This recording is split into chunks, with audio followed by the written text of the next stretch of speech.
If you look around, you'll see the world can be pretty smart. Okay, very smart. At Capella University, we think education should be smart too. That's why we're reshaping online learning with our FlexPath format. You can set your own deadlines, take classes at your own pace, even leverage your previous experience to move faster. So when it comes to earning your bachelor's degree, you know what kind of choice to make. A smart one. Visit capella.edu to learn more. Capella University. Don't just learn smarter. Me, but also you. The Pharaoh fast forwards his favorite foreign film, Powder Donut. Okay, what's my line? The only line I see here on the script is get options based on your budget with the Name Your Price tool from Progressive. Oh man, that's a tongue twister, huh? I'm sorry, I'm gonna need a few more minutes. Bulbous Walrus, the Bulbous Walrus. The Name Your Price tool, only from Progressive. The owl ran afoul of the comatose coxswain. Progressive Casualty Insurance Company and affiliates. Price and coverage match limited by state law. Thank you for visiting ChristopherMedia.net. Thank you for downloading Sporgy for free on iTunes or from ChristopherMedia.net. Please make sure to rate Sporgy 5 stars on iTunes and help to tell others about Sporgy by leaving a comment. Thank you for following Sporgy on Twitter at Sporgy Podcast and on Instagram at Sporgy_podcast. Please follow Sporgy on Facebook to like and share Sporgy. You can also email the show. The address is sporgy@ChristopherMedia.net. If you would like to donate to Sporgy, you can click on the PayPal button at ChristopherMedia.net. If you use Amazon.com, please click and bookmark the Amazon link at ChristopherMedia.net. It will not cost you any extra money, and you will help to support Sporgy. If you are looking to launch your own website, please click through the HostGator banner at ChristopherMedia.net. Christopher Media uses HostGator to host all of the shows produced by the Christopher Media Network. When you click through the HostGator banner at ChristopherMedia.net and sign up for HostGator, you're helping to support Sporgy. We know that choosing the perfect gift for a man is a difficult task, but not anymore. TheBroBasket.com is here to help. We all know men are hard to shop for, but what do guys actually like? Their favorite alcohol, that's what. It could be craft beer, wine, whiskey, scotch, or tequila. TheBroBasket.com will put it in a gift basket full of their favorite gear and goodies. You can customize your own Bro Basket or choose from a variety of different Bro Baskets, like the Ultimate Import Sampler, the Jack and Coke gift set, or the Junior Executive gift basket. Boozeless, but still cool, Bro Baskets are also available. TheBroBasket.com gives you many shipping options to choose from, including rush delivery and Saturdays. 21 and over, please. State and local laws apply. Beer, wine, and liquor are not available for shipping in all states.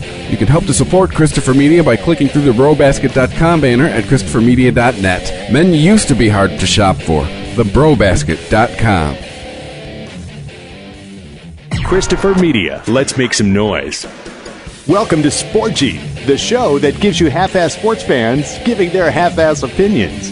Now, here are your hosts, Chris and Rich. All right, number 16. Who's 16? Okay, 16. Let's introduce ourselves first. I'm Chris. I'm Rich, and we have a special guest. Yes. Joining us from Wichita, Kansas, Earl. Yeah, that would be me. What's up, Earl? Real quick, you want to go by Earl or Fitz? Because I know you by both. Let's go by Earl, because as of October 15th, my last name's going to be changed. Okay.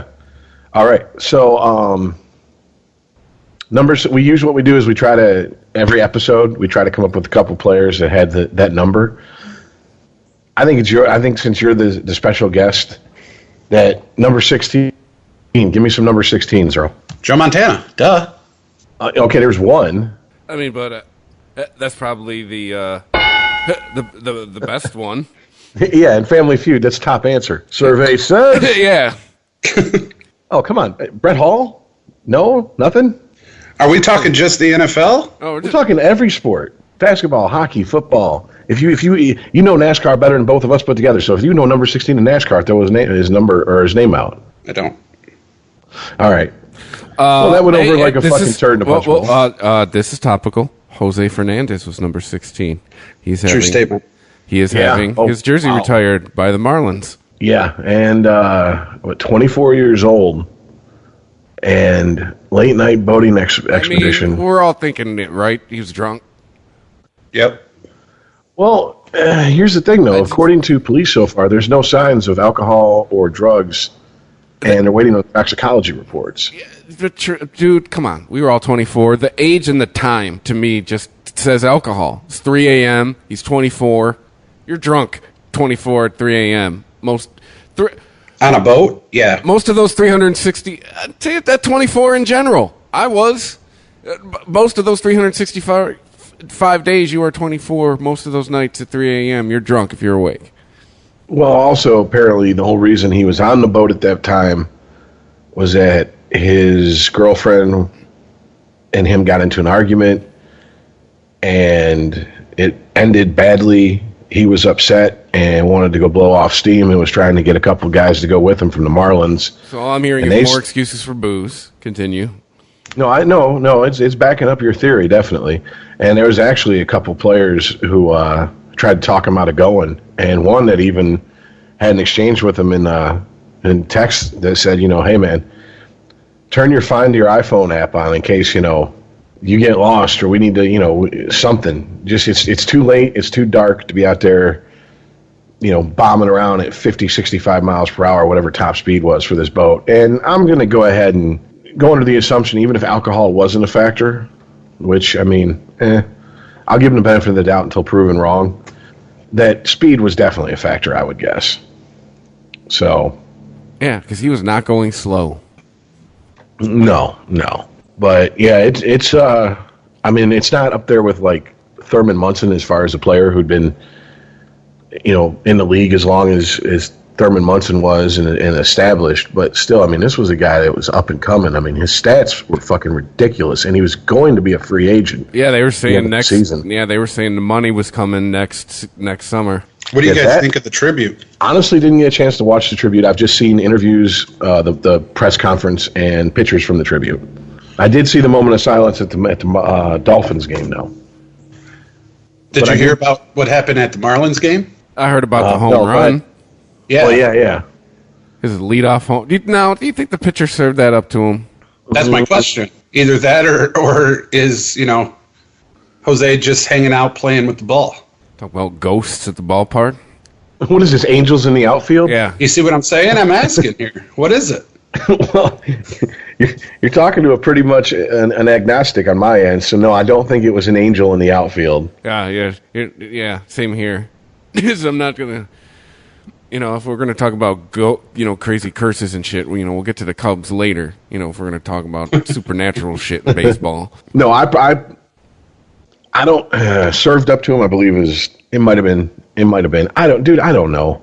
At this point, does it really fucking matter? This dude ain't got a home run all year, and all of, first pitch of the first, of the game, and there's no shame if you served it up to him, But I'll file this one with the Patriots field goal the year we won 9/11. I'm just gonna file it in that part of my brain. In the sports conspiracy theories. Yes. Or how about how basically Favre laid down for Michael Strahan so he could have the sack record? Yep. You can't even argue that. You look at that video. If that Favre is just like, okay, fuck it, here you go. Go ahead and have the record. Don't touch me, don't touch me, don't touch me. Yeah. Yeah, it wasn't exactly Lawrence Taylor on Theismann. You know what I'm saying? No, I honestly think it was served. Because when he got up to bat, he put on the helmet for, Fernandez, batted on his side. It was a ball, and then he went to the other side. And then the kid says in the interview, I hit that ball further than I've ever hit it. That's because it was placed where you could do so. Yeah, I think the pitcher kind of was like, you can't, in his head was probably like, you know what you got to do here. Yeah. We're not trying to throw this guy heat. We need to throw him something nice and hittable. Well, let me tell you something also. If you've ever played a baseball video game made in the last, let's say, 10 years, you know that even in the video games, they have scouting reports that are accurate to their real life counterparts.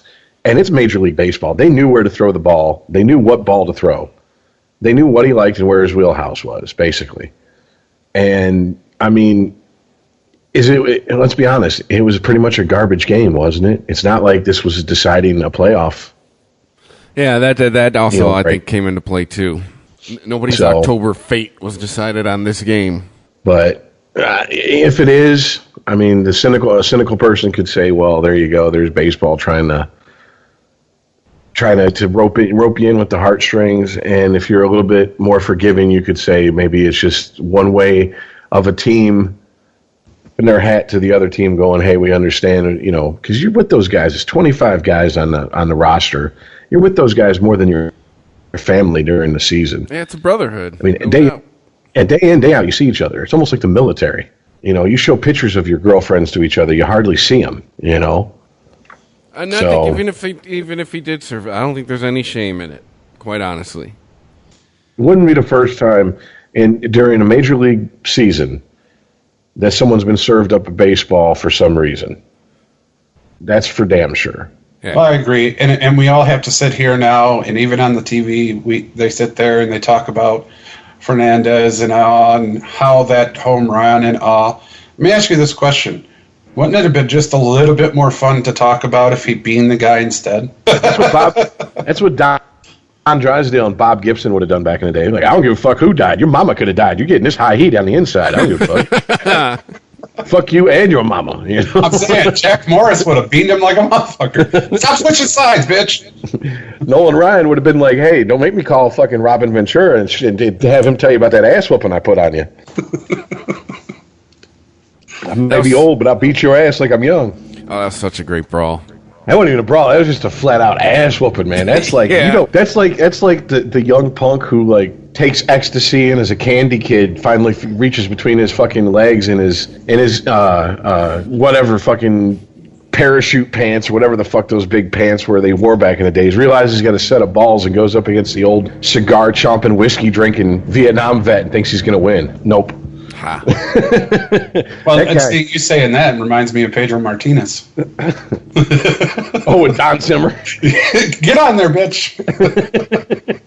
Zimmer forgot for a second that this wasn't 1950-something. He just ran out there. Dude, Pedro just grabbed him by that big-ass watermelon head and just guided him to the ground. He didn't even really... Like, he was just like, oh, come on, old man. Knock it off before you break a hip. Well, welcome to the pitcher mound. I just thought it was great because for years here on 97.1, our local sports talk station, one of the local shows had him going, I'm embarrassed for the Yankees, for the Red Sox, for baseball. And that was the drop they used every time someone fucked up. I'm embarrassed. Like, and it was funny because the woman I was with at the time was like, oh, it was so sad. It was like a fat old bald man crying. He was like, don't cry, Grandpa. I'm like, honey, only you would take that from there. You know what I'm saying? Like, only a woman could look at that and go, aw, I feel sorry for the fat old man. Everybody else is like, you stupid old fuck. You do it. He's a professional athlete, and you are like 70-something. You are one jelly bean away from your foot falling off, and you're going to run out there and act like you're badass? Come on. No, back to the Fernando, though. I pictured if the pitcher threw him high heat, it'd be like that scene from Major League 2. Okay, what one? I know one inside and out, two not so much. Oh, where he threw inside to Carlos, the pit bull of the Twins. Oh, yeah. Are you throwing at Carlos? No, there's some moisture on the ball, I think. Oh, shit. And then, of course, the other death this week, which is Arnold Palmer. Yeah. Or as people under the age of 60 know him, we lost the guy who invented a fucking drink. Yeah, I had Arnold Palmer in tribute to Arnold Palmer. Oh, he was what, 80-something? I mean, he's 87. I know it's going to come off as insensitive, but it's not exactly an untimely, unexpected death. Yeah, I know. 87, right? That's a good run. That's a run I think most people would be happy to have, along with the life he had. So, you know, that's a pretty good, you know. His final chapter wasn't as tragic as some others have been. And did you like see Fernandez? Yeah. Did you see this on Sunday? Unbeknownst, The Simpsons had an Arnold Palmer joke. Oh, yeah, I heard about that. And wasn't it like right around the time he actually died Sunday night that show aired? Yeah, it was on. He died between 8 and 8:30 roughly, so... I tell people he didn't die, he just lost his ball. He's off looking for his ball. I'm gonna fill a super soaker full of lemonade. Carl's gonna fill one with iced tea, and we're gonna Arnold Palmer Lenny when he walks in. Arnold Palmer Lenny. You're going to Arnold Palmer Lenny. Yeah, you see, Arnold Palmer was a golfer, and he made up this drink where it's not a full glass of lemonade or a full glass of iced tea. Do people not know about AV cables? Like, there's like $5 at like CVS. He only got some dipshit recorded on his phone. Yeah, and recorded their TV. This isn't a news story. This was from a news story. This is in the article from a website. But anyway, yeah. So Arnold Palmer. I hear you. Maybe it's one of those, Des, it's not so much, it's like, it's true. It's like, it's 87. An 87-year-old guy died. Not a shocker. But and another one to the 2016 body count. Well, it's more so, I think, that nobody really liked to watch him. Well, true. Other golfers and people that have nothing to do but sit and watch grass grow likes to watch golf. But other than that... And even if you're into golf, this guy's best years were 30, 40 years ago. I'm saying. That's when you watched him. Maybe even 50. Yeah, definitely. One of my favorite quotes about golf is, "It's a good walk spoiled." Mm-hmm. I never really got into golf. Never was interested in playing it or spectating it. I golf on occasion, and for me, it's you file it under another thing you do with your buddies to get hammered. Quite honestly. For most of my married friends, it's like mouth is broken. It's an excuse for them to get out on Sunday mornings that the wife is cool with. Yeah. Quite honestly. Yeah. Yeah. Earl and I have a friend, Scott, and I believe that's the only reason he fucking golfs. Yeah, I'm pretty sure. Well, it's like it's a few. There's no consequence if you're leaving at 6 a.m. and coming back at 11. You're getting back as soon as the action starts if you got a family, for a Sunday morning. Or just in time for Sunday morning NFL games. Yeah. Yeah, or if you're interested in getting divorced, then then you just instantly start watching football. Oh, well. Because I honestly think if it was Michael Jordan, we'd all be saying the same thing. And we'd be talking about how great he was and all the championships he did and what he did for the game of basketball. But other than that, we'd be like, that's a damn shame. Moving on. I hate golf. I was waiting for that drop from old school. Yeah. I golf to get away from my family, and I hate golf. Yeah. Well, I mean, Jordan, let's be honest. Maybe Jordan in 20 years we'd talk that way. Now we'd be like, he's kind of young. Did he share it? What gambling debt didn't he pay? Yeah. Well, no, I'd be like, did he share a hooker with Magic Johnson? How the fuck did he die so young? What happened? Oh. Ouch. Was it too? No, come on, 25 years. We're both acting like it's too soon. It's 25 years. I know, he's got that, I don't even consider that AIDS. What kind of AIDS do you have where you start opening movie theaters? I'm getting fatter. But, hey, circling back to Fernandez right quick, he's 24 years old. Seeing when he was born, that's fucking me up. 92? Yeah. Damn, you're born when I was in 6th or 7th grade. Dude, I was that's my second year of high school. God damn. You know what I'm saying? And that's when he was born. Yeah. That's what I'm saying. He could have been one of my fucking, one of the people I went to schools with, kid. Well, hey, you want to feel older, millennials are creeping up on 35. Yeah. Okay, stop talking. Yeah, that's the scary part. They're entering middle age, and they still look at the world the way they do. Okay, anyways, we'll talk more about that on Unregimented every Saturday on ChristopherMedia.net. All right, so I guess we better get to the now that we've gotten the annual, or what is it they do at the Emmys and the Oscars and shit, in memoriam. Yeah. The memoriam. Should I have been playing sad piano music? Like the Incredible Hulk music? The walking away. Yeah. They did play some NFL football this week. Oh boy, did they! Oh God! Oh my! Real quick, I got to ask, Earl, are you in any fantasy football leagues? I am not. Oh, have you ever been? I have not. That's shocking. I'm the lone wolf. Well, give us a little background. I mean, I know your background, but give the listeners a little bit of your background, Earl. That way, they know you know what you're talking about and where you're coming from. I own a TV. I have an NFL package. No, those are like my requirements. No, actually, I come from Detroit, Michigan, and I just had to keep up on other teams from the NFL to be happy. But as we all did. No, I try to explain to everybody that I meet because I travel for work, and I try to explain to them, if you're Detroit, you have to have a backup team. Like, that's just how it is around here. That's truth. Sadly, Detroit is my backup team. Tampa's my first one. Jesus Christ, you poor bastard. Hey, when Detroit fans give me shit, I go, how many Super Bowls you got? That's true. There you go.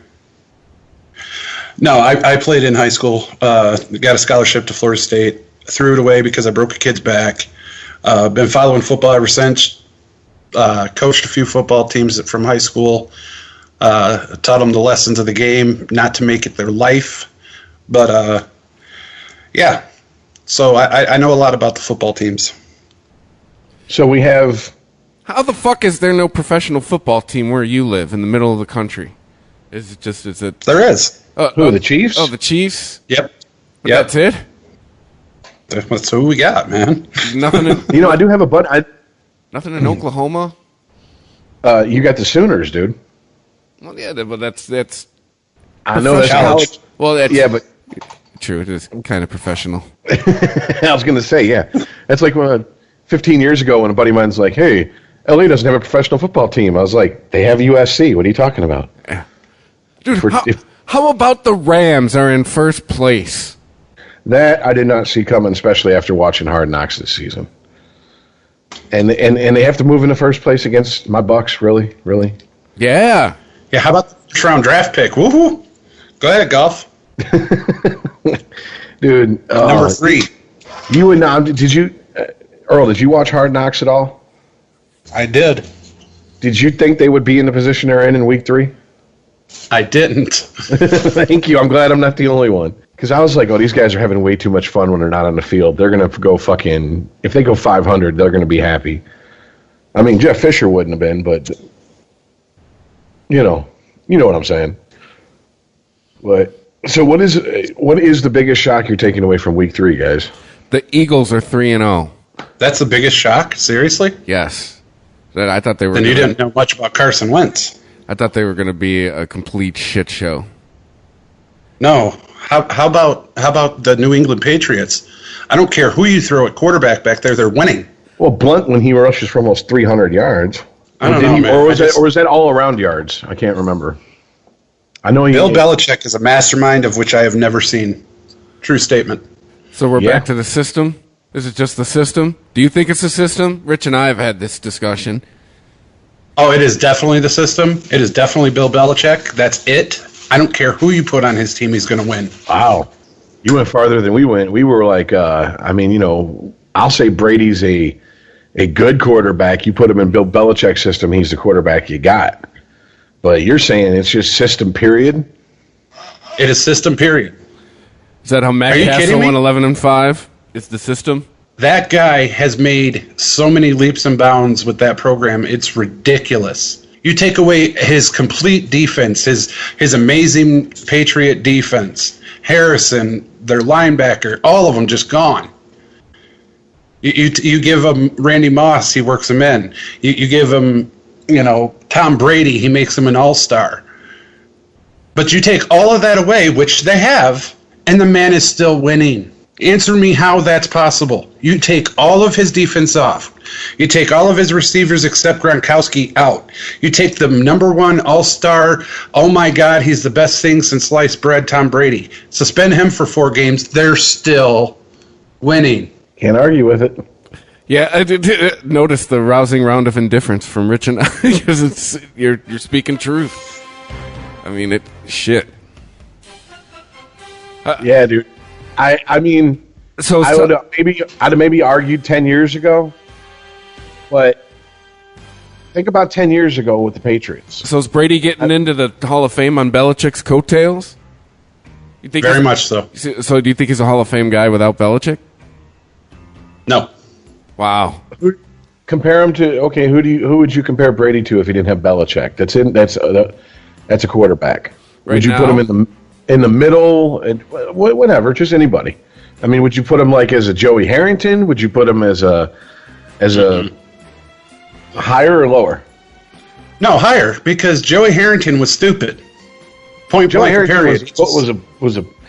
I mean, he's a football player, so he's football tough, but I don't think Joey Harrington's heart was in the game. I don't think he was willing to give a limb or something to win a game. I can say that about Brady. But his head wasn't in the game half the time either. The decisions he made were terrible. Brady is very talented, no doubt about it. He really is. But when you put him in a system that is, it's a no-fail system.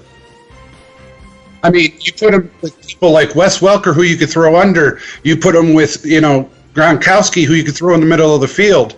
You put him with people that run down the field with no problem, that can outrun the fastest corners in the NFL, and say, you have your pick.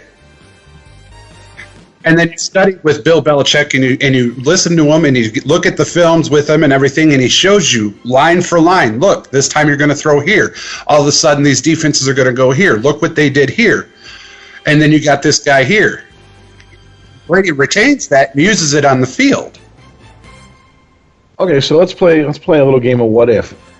What if Belichick had someone like Manning, somebody who is an absolute fucking can break down and see shit on the field in real time that most people can't even do until they look at the film 2 or 3 times. How far do you think the Patriots would have been? More or less, same amount of championships? We'd be on championship number 10. We'd be talking about the decade-long string of championships. Yeah, then you're looking at the Chicago Bulls of the NFL. Damn. Well, don't get me wrong, because and don't be mistaken. Michael Jordan was great, and he had moves, and he was awesome, but he was also coached with Phil Jackson, and those two together made that team. Yeah, it's true. They didn't start winning championships till Jackson was there. When Doug Collins was there, they were getting beat by the Pistons. Absolutely, but then you take the right system with the right player. Hello, 90s. Yeah, because you make solid points. If you're thinking about it, they're winning without Brady. They're winning without Gronk. They haven't had a name at running back in years. Give me a defensive name from the Patriots that matter. Vince Wilfork. Seriously? I said that matter, not that eats. I had a feeling that one was coming. That's a big boy. I'm just saying, I know you don't know me, Chris, but I'm huge. And I'm good for 20, 30 seconds. Ask my fiance. But beyond that, no. Beyond that, you need to okay, bring the oxygen to the side of the bed, baby. Okay. Whew. That's what I'm saying. So I guess by going with your line of thinking here, maybe I'm getting off subject here, maybe I'm not. Do you think the Lions taking out the Patriots' garbage in the defensive coordinator department will do any good for us? No, you need Belichick. And it's only Belichick, because everything around the Patriots has been turned over time and again. The standard, the brick, the foundation, whatever you want to call him, Belichick hasn't moved. And you've taken player upon player, and then Goodell said, you know what, I'm really going to stick it to him. I'm going to take out Brady. Now what you going to do? And the man put in the third-string quarterback and won. Are you kidding me? So either Belichick is just handily the end-all be-all. So either he's the end-all be-all, he is the reason the Patriots are winning, or you have to concede that everybody that they play just isn't good enough. Take your pick. Okay, I'd say that Belichick is the reason they're winning, and all the coaches that coach pretty much any team that plays him, unless they're really lucky that day, they aren't good enough to outcoach him. I mean, let's be honest. The two Super Bowls the Giants won against them come down to pretty much, I mean, I hate to be like Skip Bayless on this, pretty much luck on Eli Manning's part. I mean, that one catch. On the helmet? Yeah. That's insanity, dude. I mean, that's winning the lottery not once but twice type odds that he was going to come down with that. Yeah, Belichick can, he can control many things, but he can't control the luck that other teams get. He just can't. He ain't that damn good. Yeah, he can't control a bad bounce. Yet. He's working on it, I heard. Yeah, he's got spies working on it. He's got guys videotaping the sidelines trying to figure out how footballs bounce. work out the percentage on it so he knows where to place the guys. I wouldn't be shocked in today's metrics age that there's not some sort of fucking thought, school of thought that goes that route, by the way. Just saying. I can't believe, once again, I'm not a metrics guy. They do have their place. I think people are putting way too much stock in them because it's the new hotness. But still, I mean, I've seen like metrics for stats that I was like, you just made that up. Really? That's not stat. Come on, that's something to throw out there to get an extra paycheck. All right, get the fuck out of here. What do you mean bouncify? What are you talking about? His VSORP. Wait a minute, that's a drink. What do you need? Okay, so since we're on the Patriot talk, let's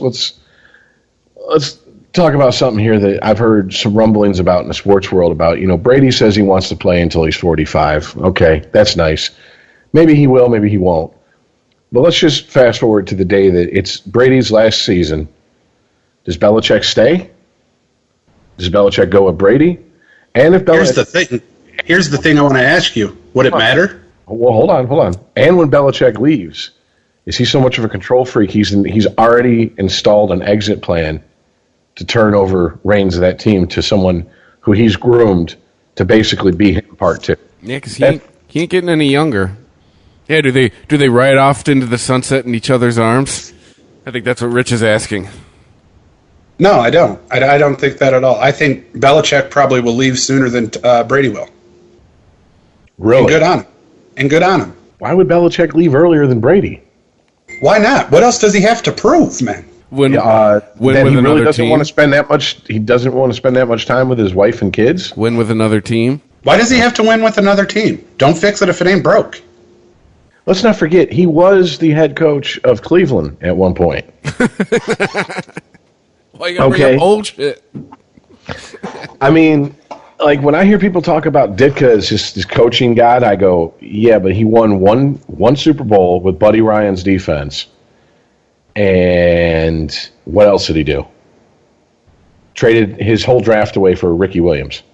That's what he's known for, his two things. And being Mike Ditka, basically. So, I mean, I'm not putting Belichick in that category, but obviously something from ownership down to the players in the practice squad is going right in New England for the Patriots to have had the run they've had for 15 fucking years. Hey, man, but there's some to what your boy's saying here, man. Belichick's 64. 64? That's... How old is Tom Coughlin when he retired? 70-something? 98. Tom Coughlin had a lot more to prove than Belichick does, and a lot less trophies. No, this is true. I mean, hey, Belichick might pull a fucking Scotty Bowman. He might, if they win another Super Bowl, he might get up there and say, yep, this is my last one. Didn't really talk about it with the team. I kind of made my decision and have a good one. I can't believe that as much of a control freak as he is, and as much as used to winning as the Kraft family in New England is, that he's not going to leave an exit strategy behind. That he's just going to go, okay, I'm done, have a good one. Because even Bowman had his fingers in the Red Wings up until his kid got drafted by the Blackhawks, and then he flipped sides and went to the Blackhawks. And now that he's had his fingers in the Blackhawks, how many cups have they won? So, well, I'm not telling you he's not going to be like a general manager or something like that. Special advisor, some shit. Something. He'll have some take part in some type of organization. Somebody that loves the game that much just isn't going to walk away and say, okay, have a nice life, kind of like Peyton Manning with all of his commercials. No, he's not going to do that. I'll tell you what, young man, work as long as you can. Manning's sitting there on the bench in his fucking robe and slippers. That's the one. I have to say, that's the one commercial I kind of chuckled at. That and the one where he calls Eli. And that's the one. That's the one I died over when I first saw it. Call your brother. Hey, come on over, dude. I'm playing. Okay, so I'll pencil you in for Tuesday. But you brought up Cleveland Browns, Rich. Let me tell you something real quick. When he took over the Cleveland Browns, his first year, he went 6-10. By the time he was almost done, the Cleveland Browns went 11-5. Wasn't he the last coach the Browns had before they split for Baltimore? Yeah. So, what coaching tree did he come from? He come from a coaching tree that was like pretty impressive. Yeah, who built him? I cannot remember the coach that he played under. I remember watching some old NFL film stuff, and I saw a young Belichick, like young, and I was like, holy shit, goddamn, he's been around fucking NFL royalty forever. He came from the. He was under Parcells. Yeah, okay. He was the defensive coordinator for the New York Giants. Head coach Bill Parcells from 75. The tuna. 85. Yep. But that's another hell of a coach, though, right there. That's what I'm saying, man. He's been around royalty since pretty much the beginning. He's been around people that showed him how to win, and this is what I think gets overlooked, or it's either underrated as far as Belichick. We hear about this a lot in Detroit, the culture surrounding the football team. There's definitely a culture in New England, and that culture is you either produce or you go, and I don't care who the fuck you are. I mean, I just watched A Football Life on the NFL Network about Rodney Harrison. Yep. And he was just like, I was sitting there getting ready to talk to the Raiders, literally in the office waiting to go in, get a call from my agent saying Belichick's interested. And he said, okay, well, I'm going to tell them that I got to go. I have an emergency, and you make that deal no matter what it takes. And, people were like, Belichick, what are you doing? You have Lawyer Malloy. Why would you why would you want Rodney Harrison? He's like, because when I was playing against him, I saw him injured on the field, and he refused to come off. And him at that 75% was better than most people's 100%. He was able to see past that, which, I mean, that's a high football IQ to see that and recognize that. Yeah, he's probably got that sixth sense kind of thing that you can't teach people, where you can just. Let's use another cliche here, the lightning in a bottle kind of deal. It's just he's got something that you can't teach or pass down, or it's something instinctual. Like, he's one of those rare people that probably has the job he was supposed to have. Yeah, I know. Better an Army general. There's Patton and there's Belichick. Yeah, I know, right? Well, I'll put it to you this way. Look at the NFL this year, and Rich, I talked to you about this a little bit. The flags are put away. Okay, it's a damn good thing that Manning retired last year, because he would be so hurt right now. Be going in for that fifth neck surgery. No, he'd be going to get his head reattached. Extra level to the forehead. Because, it got so bad where if you were touching a wide receiver, just touch him, flag, it's like, seriously? But now they've put the flags away. They've put them away. And Belichick still finds a way around that to win. They take away his draft picks. He doesn't care. He already knows the people he wants to play in what position. He has a vision of the field that none of us will ever understand. He looks at it in a completely different way.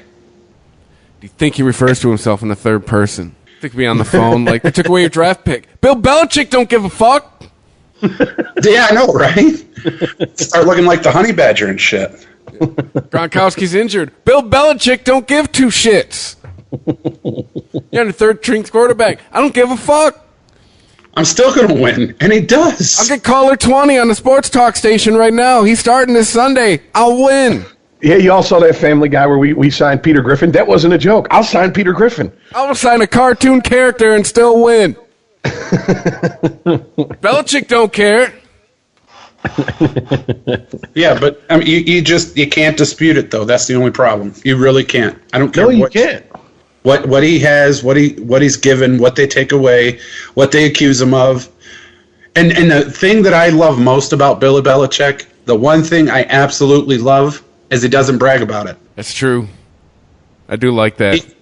He comes out just every game, whether he's won the Super Bowl or won the first game of the season, and is like, "Yep, my players did well.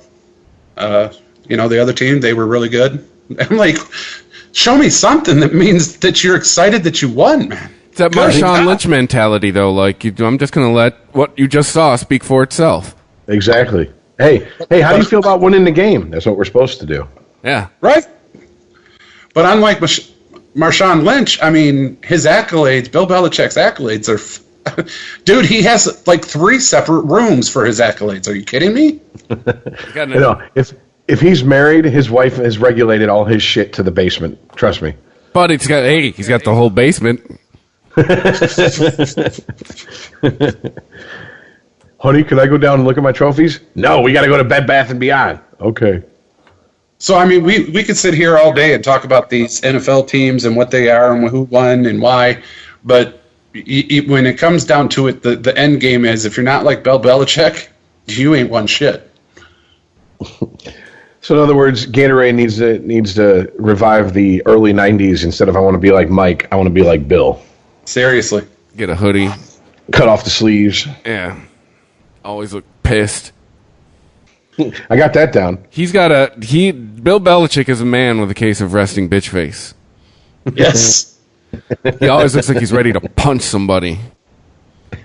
He's got that serial killer look 24/7. Like he looks like he always just said, that motherfucker. No, he always looks like somebody's trying to beat him. He's winning by 40 points, and he's still got the face like, you're still plotting. Yeah, they could come back. Yeah. So you're saying there's a chance. What? All right. There's a fifth quarter now. All right, let's go. Oh, shit. All right, well, as much as we've been fucking dick riding Belichick, and don't get me wrong, I'm not going to say we. I've said on this show multiple times, the Patriots bug me, but I can't take away from anything they've done. I mean, I became a believer in the system after this last game, quite honestly. I mean, we talked about it. I didn't think it was a system, but I don't know now. I mean, it put who in at quarterback, and yeah, shut him out too. Shut him out. Dude, you put Gary Coleman back there and fucking Belichick's going to win. Dude, Rich, you're starting Sunday, all right? Get a W for the Boston area. Hey, don't laugh, because Belichick will find a way. I'm just saying, if I got to start, all I want after the game is I want to go drinking with Dennis Leary. That's it. I don't care. You don't even have to pay me. Just let me go drinking with Dennis Leary. I'm gonna get a lifetime's worth of stories out of that 24-hour period. Shit, let me stop lying. Out of that 72-hour period. Hey, remember that time me and Dennis Leary shit on a hooker? Do you guys watch the NFL Best 100 Players? Yeah. I did not. Every time, I mean, not 5, every time there's 3 quarterbacks. Wait a minute, are you talking about this year, the latest year? The list. I understand, but it's a yearly thing. What year are we talking about? The past 6 years. I don't care. Pick one.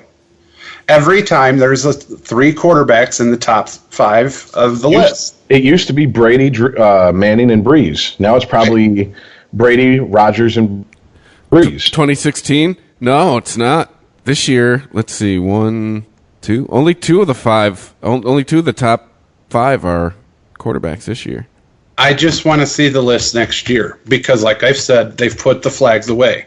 Okay, so the no helmet thing. Okay, don't touch their helmet. But if you knock the piss out of them, well, good on you. Whereas if you did that in the past 6 years, there's a flag, roughing the passer. I tackled him. That's all I did. Helmet to chest. What the problem is? Oh, dude, no, yeah, that is without a doubt that is the truth, and that is even like I remember. When they first started that shit, they first started cracking down and basically stacking the deck against the defense. And people were like, you're going to have Madden-like shootouts. And that's when fucking Stafford had his career year. Well, and that's what I'm saying. I love Calvin Johnson to death. I do. Megatron. Mad skills. But you couldn't touch him. You couldn't touch him, though. No. And that's with any receiver, any quarterback. And now, everybody's asking, do we have to worry about the Panthers? Hell yeah, you have to worry about the Panthers. Because Cam Newton is a very mobile quarterback who isn't protected anymore. Nope. None of them are. That fucking irritates me so much he's in the fucking division with my Bucks, too. Really? I had to suffer through Josh Freeman and Mike Glennon, and now I got to suffer through fucking Cam Newton. Hey, your days of Mike Allstott and Warren Sapp are over, son. Hey, they need to switch the Panthers and the Cowboys, in my opinion, as far as divisions go.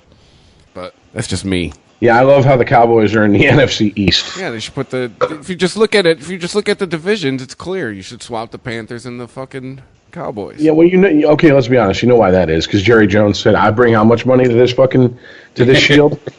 I'm going to be in whatever division I say I'm going to be in." Yeah, but he also pays it all to Mr. Glass too. Dude, you think Romo's having right now flashbacks of fucking Drew Bledsoe and how Drew Bledsoe's career came to an end? No, I think he's having flashbacks of Fernandez, where he's out on a boat and people are trying to capsize it. Damn, dude.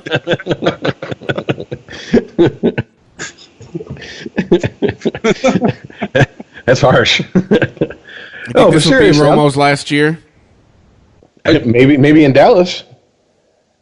I mean, seriously, when has he played? Hey, the Lions are always looking for a good quarterback to back up Stafford. Hey, Rich, I'm not near any wood, but so far that Ray Rice thing has not come to fruition. Yeah, I know, right? You heard that rumor, right, Earl? What's that? Chris, go ahead. You're the one that actually heard it. The Lions were... Apparently there was rumors floating around that the Lions were talking to Ray Rice, so much so that somebody from the Lions came out last week to make a statement to say that they weren't going to sign Ray Rice.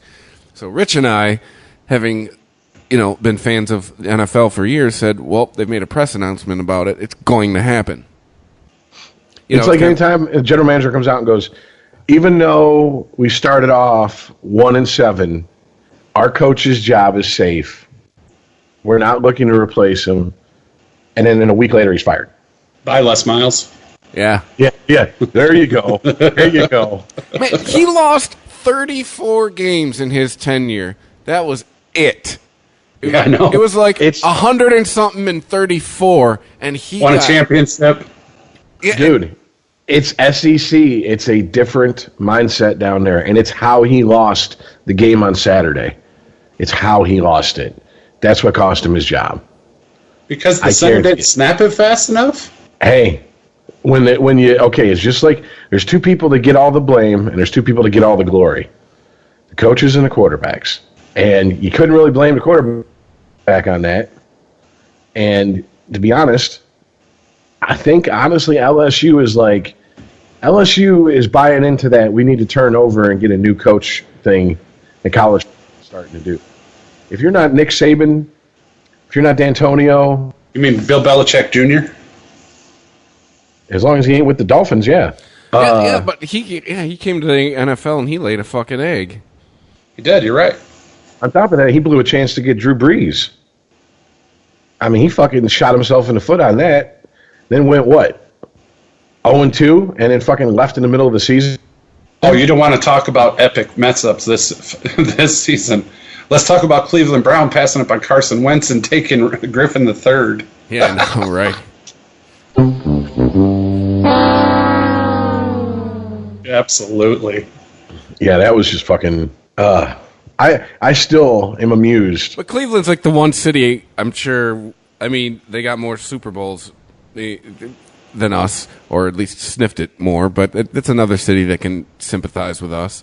I'm sure the fans are just like, they're like, sure, another Cleveland move. Good job, dickheads. That is something the Detroit Lions would have done. How many quarterbacks have they started since the 99 season? 9. Oh, dude, I thought it was way more than that. No, it's 9 or 10.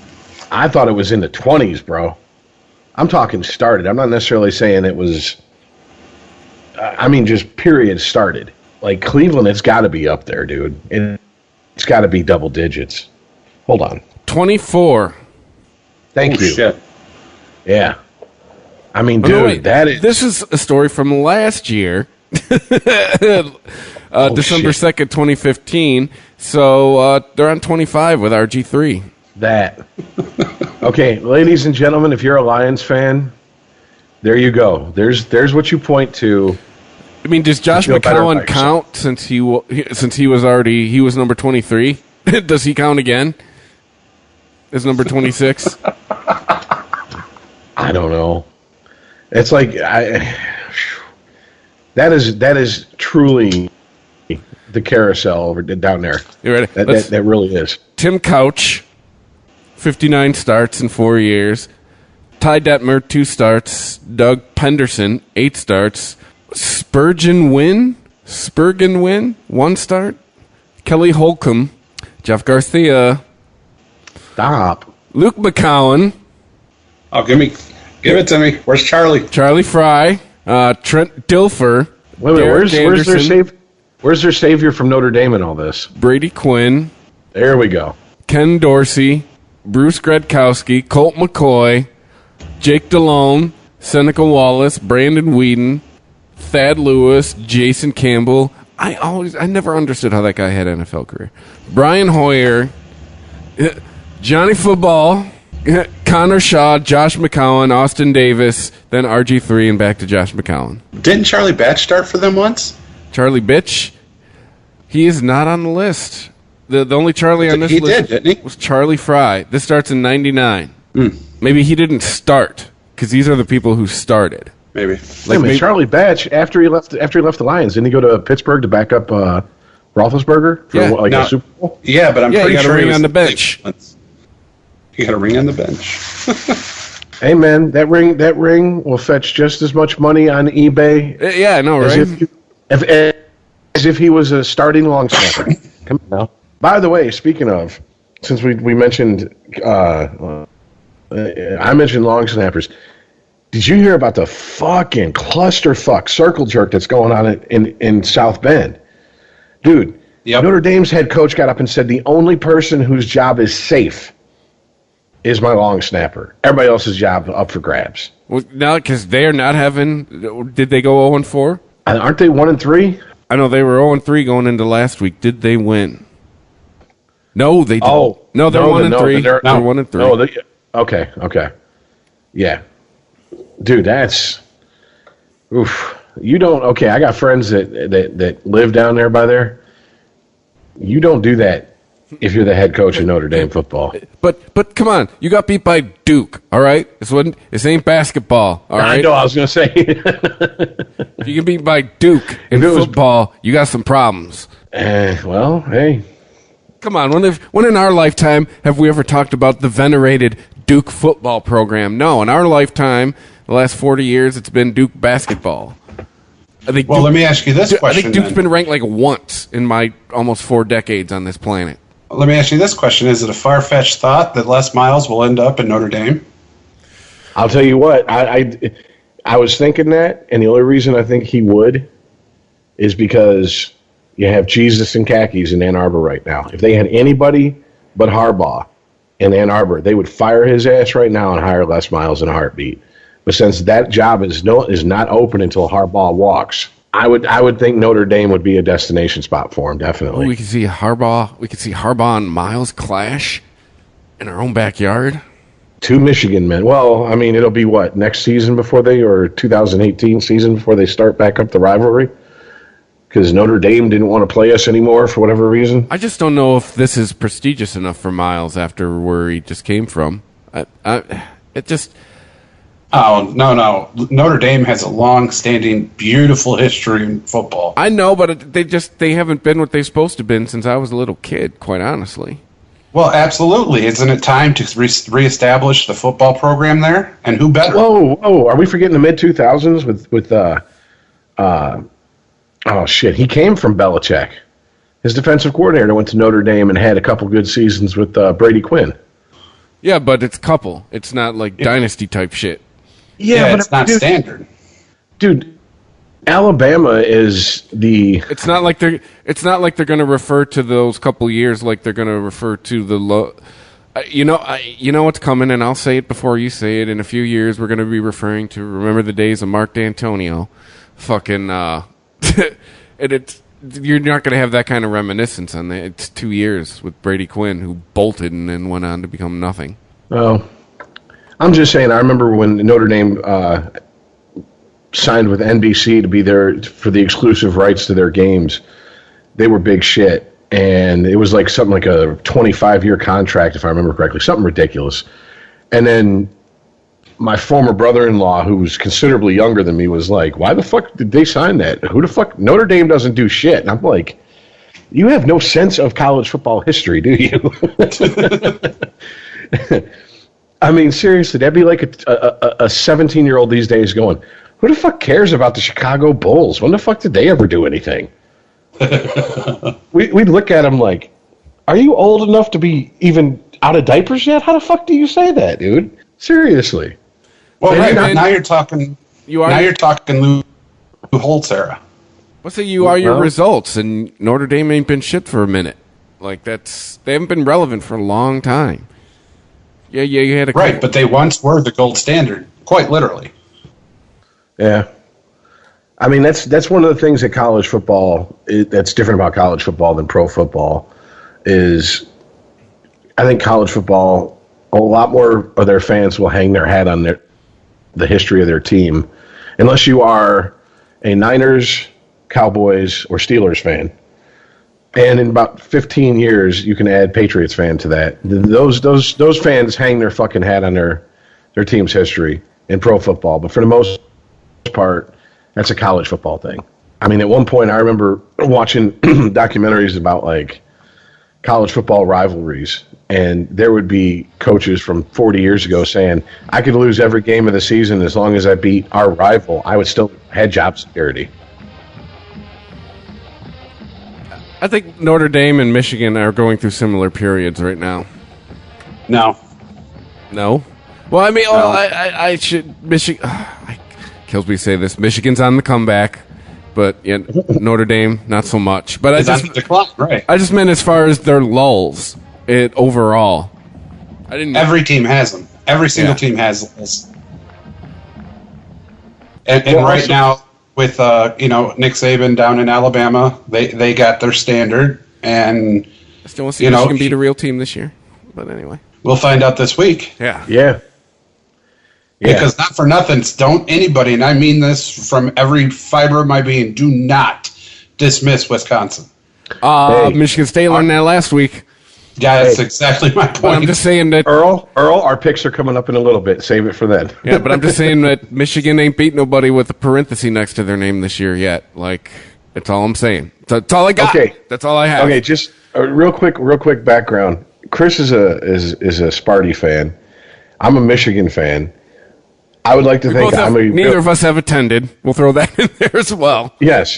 He's a what is it? I'm a Walmart Wolverine, and what was it? I think from the Speedway Sparty or some Safeway Sparty. Safeway's a thing out west.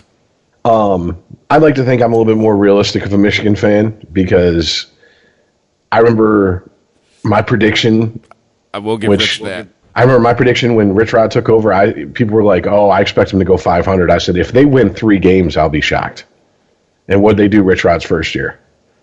So, I mean, I'm not like one of those people that are like, the Block M blinds me. Yeah, right now Rich could be frothing maize and blue at the mouth, and he's not. No, in fact, when we get to the picks, boy, if you're a Michigan fan and you're listening, you ain't gonna like me. Well, I got a bad thing to tell you guys. I went to Michigan State. Well, an offshoot of Michigan State. It was Oakland University. Same thing. Well, fucker, no, it's not. No, it's it like is going to not. go to Dearborn.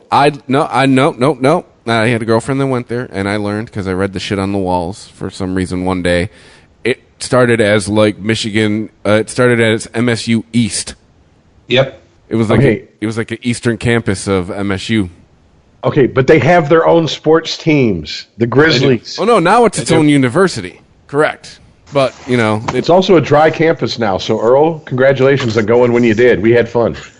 Yes, we did. Yes, you're damn right. They even named a dorm room after me, the Fitzgerald Hall. And they named a fucking lake out there over what we did at the Fitzgerald Hall, Beer Lake. Beer Lake. Oh shit! We single-handedly kept that RA fucking hopping that fucking semester. He earned his fucking credits. I was kind of sad when he actually got an apartment. I was like, oh, it's not. Now if I get drunk, I'm going to actually teabag you or Sarah. I'm not going to teabag some stranger I just met and not give a fuck about.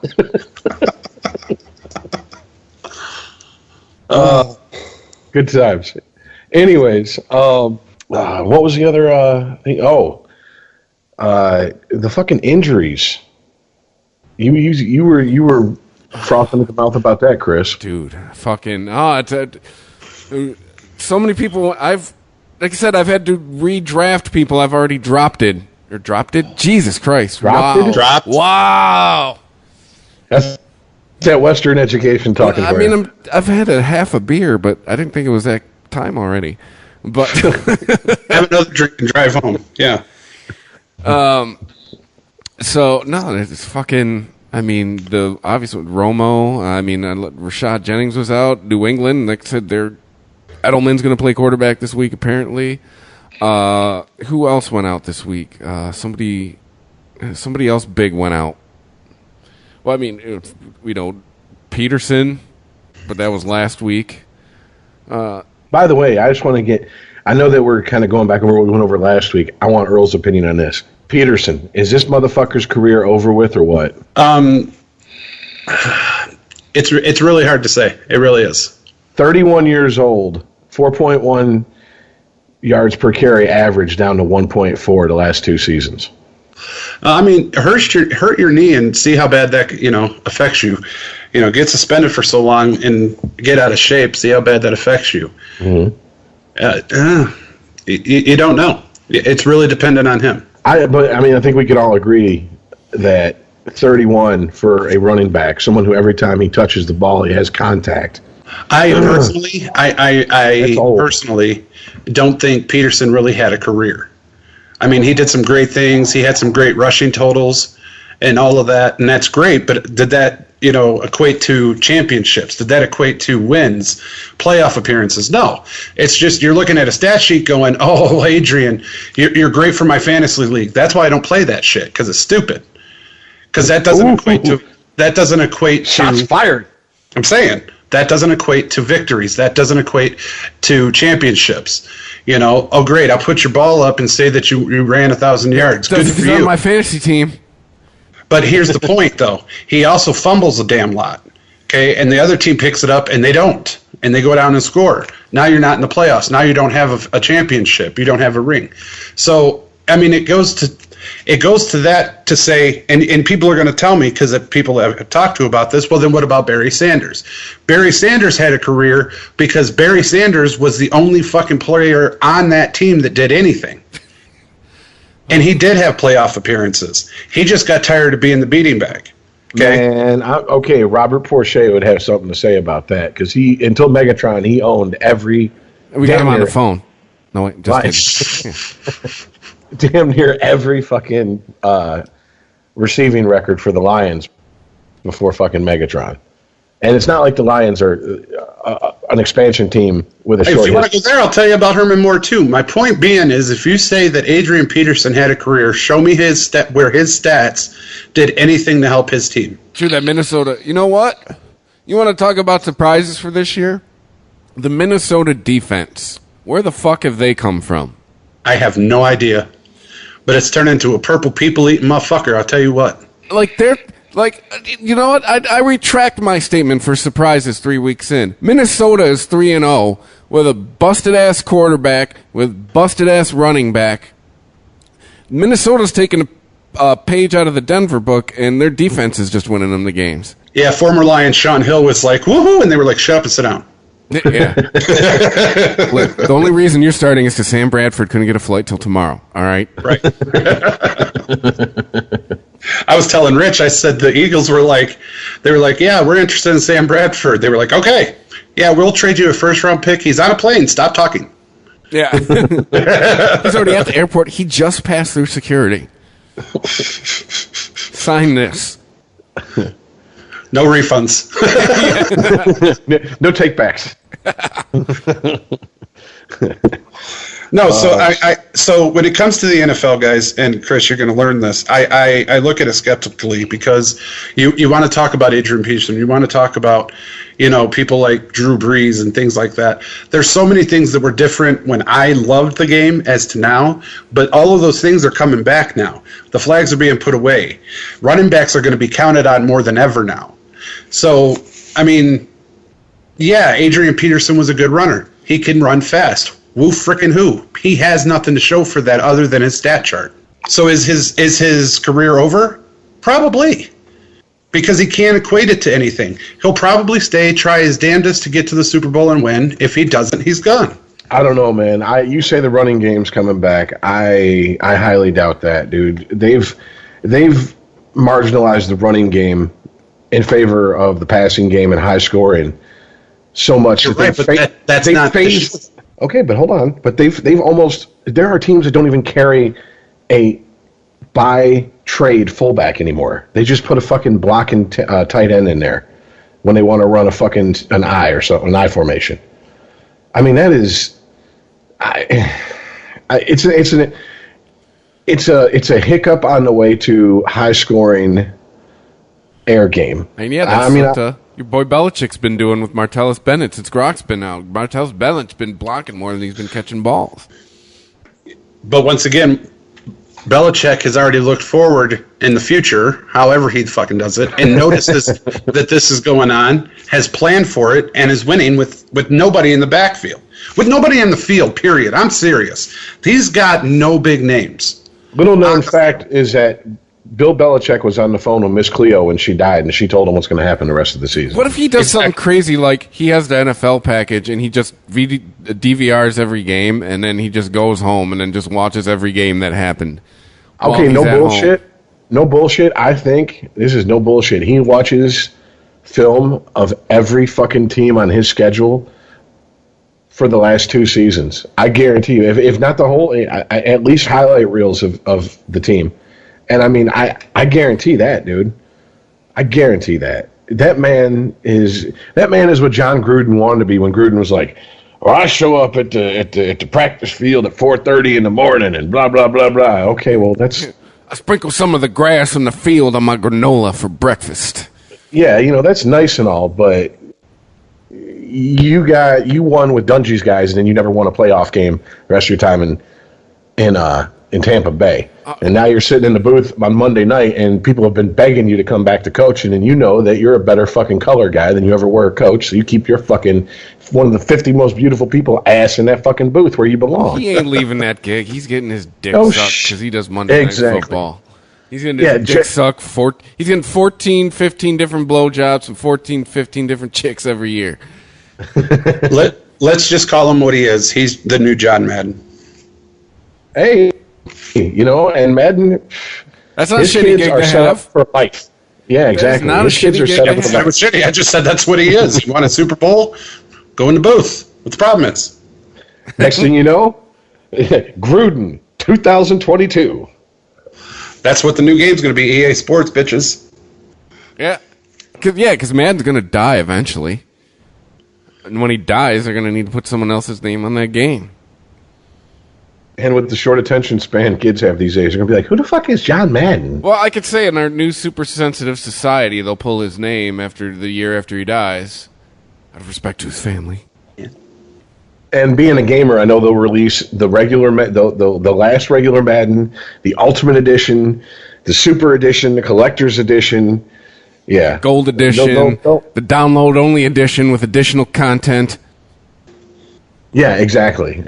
They'll make sure to get their fucking money's worth out of him when he's dead. The edition where you get to go travel to his funeral and get a selfie. But only by bus because he was afraid to fly. Yeah. Yeah. All that good shit. So before we move on to picks, I got to do my weekly interjection of hockey here. The hockey. Wait. Go ahead. Adrian Peterson. What about the career? I think his career is over. Yeah, Rich and I both are in the camp of he's done. I think Before you interject with that, Rich, I just want you to understand, and I want you to know that it's now the 27th of September, and I'm telling you this. Running backs are going to play a huge factor this season. Those flags are now hidden, okay?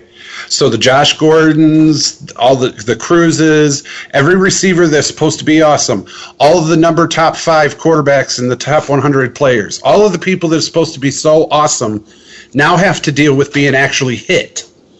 Touched. Runners have to, start adjusting things. Their routes aren't going to be so clear anymore.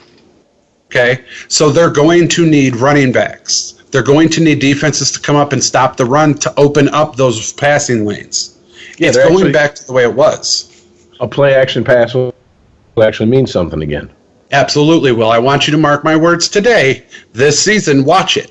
Because we're going to be on here again, and we're going to be talking about so-and-so running, and if it wasn't for this long run, and if it wasn't for the fact that the play-action pass, we're going to be talking about that this season, I guarantee you.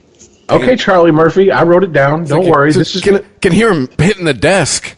I got you, man. I got you. You understand we're recording this and releasing this, so there's no way to get away from it. This isn't a drunken conversation when we're 22 that we're going to argue about when we're 38 going, no, you said this. We got it on tape. Brett Hall was not in the crease. That's all I'm saying. Oh. There you go. It's a nice segue. You know what, dude? You're wrong. That's how come they took that fucking rule out the next season to validate that cup win, because they robbed them. They robbed the Sabres. They did not rob him. He had control of the puck before he entered the crease. He was in the crease. The rule dictates. See, this is what we can't get into. This is that. Oh, okay. Anywho, on to hockey real quick. The Hockey News released its annual. We're going to predict the fucking season. And I'm going to be a complete unabashed homer, and I don't give a fuck if no one doesn't like it. I'm going to talk about the Red Wings and what the Hockey News had to say. And the Hockey News basically said their fucking playoff run is over.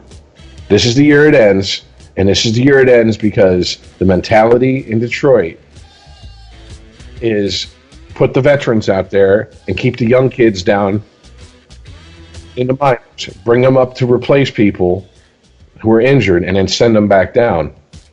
And it's not going to work for them anymore. And I can tell you right now, watching Team North America in the World Cup of Hockey, even though they got bounced out on, which is, if they'd have won in regulation, they'd have moved on. They won in overtime, so they lost the tiebreaker and they were bounced out. Still, that team showed that speed and thinking creatively on the ice, not playing the same old dump and chase, not playing the same old left wing lock bullshit that everybody's been fucking playing for 20 years, will actually get you some. So, my thing is, you have Jeff Blashill, who came up from the Red Wing minor league system. He knows those younger players. Why the fuck would he be playing those younger players? Is this coming from Mr. Illich? Is this coming from him going, look, I want one last cup, or I need those asses in the seats for this new fucking arena? So you're going to play the stars, and you're going to leave these young kids down here and play them on a third and fourth line? Interject for a minute. That just disturbs the hell out of me that it's no longer Joe Louis. Yeah, I know. Little Caesars Arena. Yeah, that just doesn't have the same. Just does not have the same ring. Hey, man, I saw it coming. Well, yeah. Well, no, not just because of my perspective, just with the way that arena names have been for probably about the last, at this point, it's probably 20 years we're going on corporate names, right? Oh, well, yeah, if not further back. I'm surprised Fenway and Wrigley, Wrigley is technically, I guess if you really want to get down to it, you could connect Wrigley to Wrigley Gum. Yeah. But Wrigley's named after the owner. But Fenway, I'm surprised it's not Fenway Park brought to you by Citibank or some shit right now. I'm really shocked. The only reason it's still Yankee Stadium is because it's Steinbrenner and it's New York City. That's it. But I guarantee you go there, there's more advertisements per square inch than any park that was built up to that point. Yeah, but you can't say let's go see the Red Wings at Little Caesars You can't say that. Are you serious? You're going to call it the LC, man. We're just going to catch him at the LC. That's how the Joe Louis became short for the Joe. You know, Joe Louis Arena got shortened to Joe Louis, got shortened to the Joe. Yeah. So what are you going to do with Little Caesars Arena? You call it the LC. Let's go see him at the Little. At the LC. No, the LC. Let's go see him at the LC.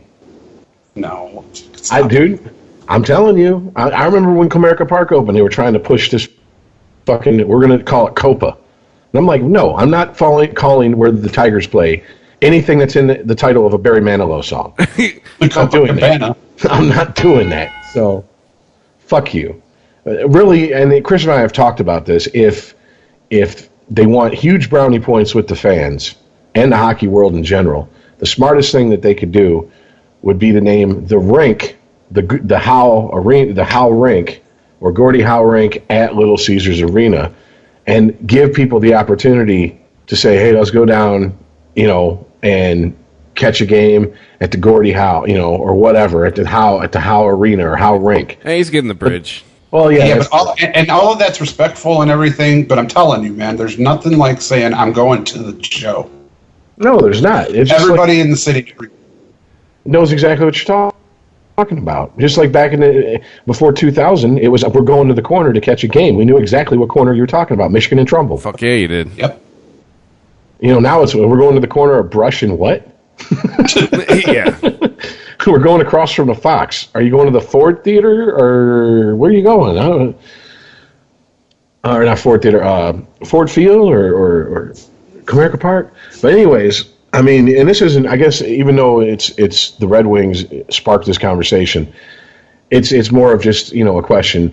Earl, you've I don't know how much you watch hockey now that you're in the middle of fucking landlocked area. Okay, but I mean, dude, there has been a complete turnover to where the youth movement, I believe, has taken over. And, I mean, even guys like P.K. Subban are looked at as old-timers now. And in my mind, P.K. Subban's still a fucking kid.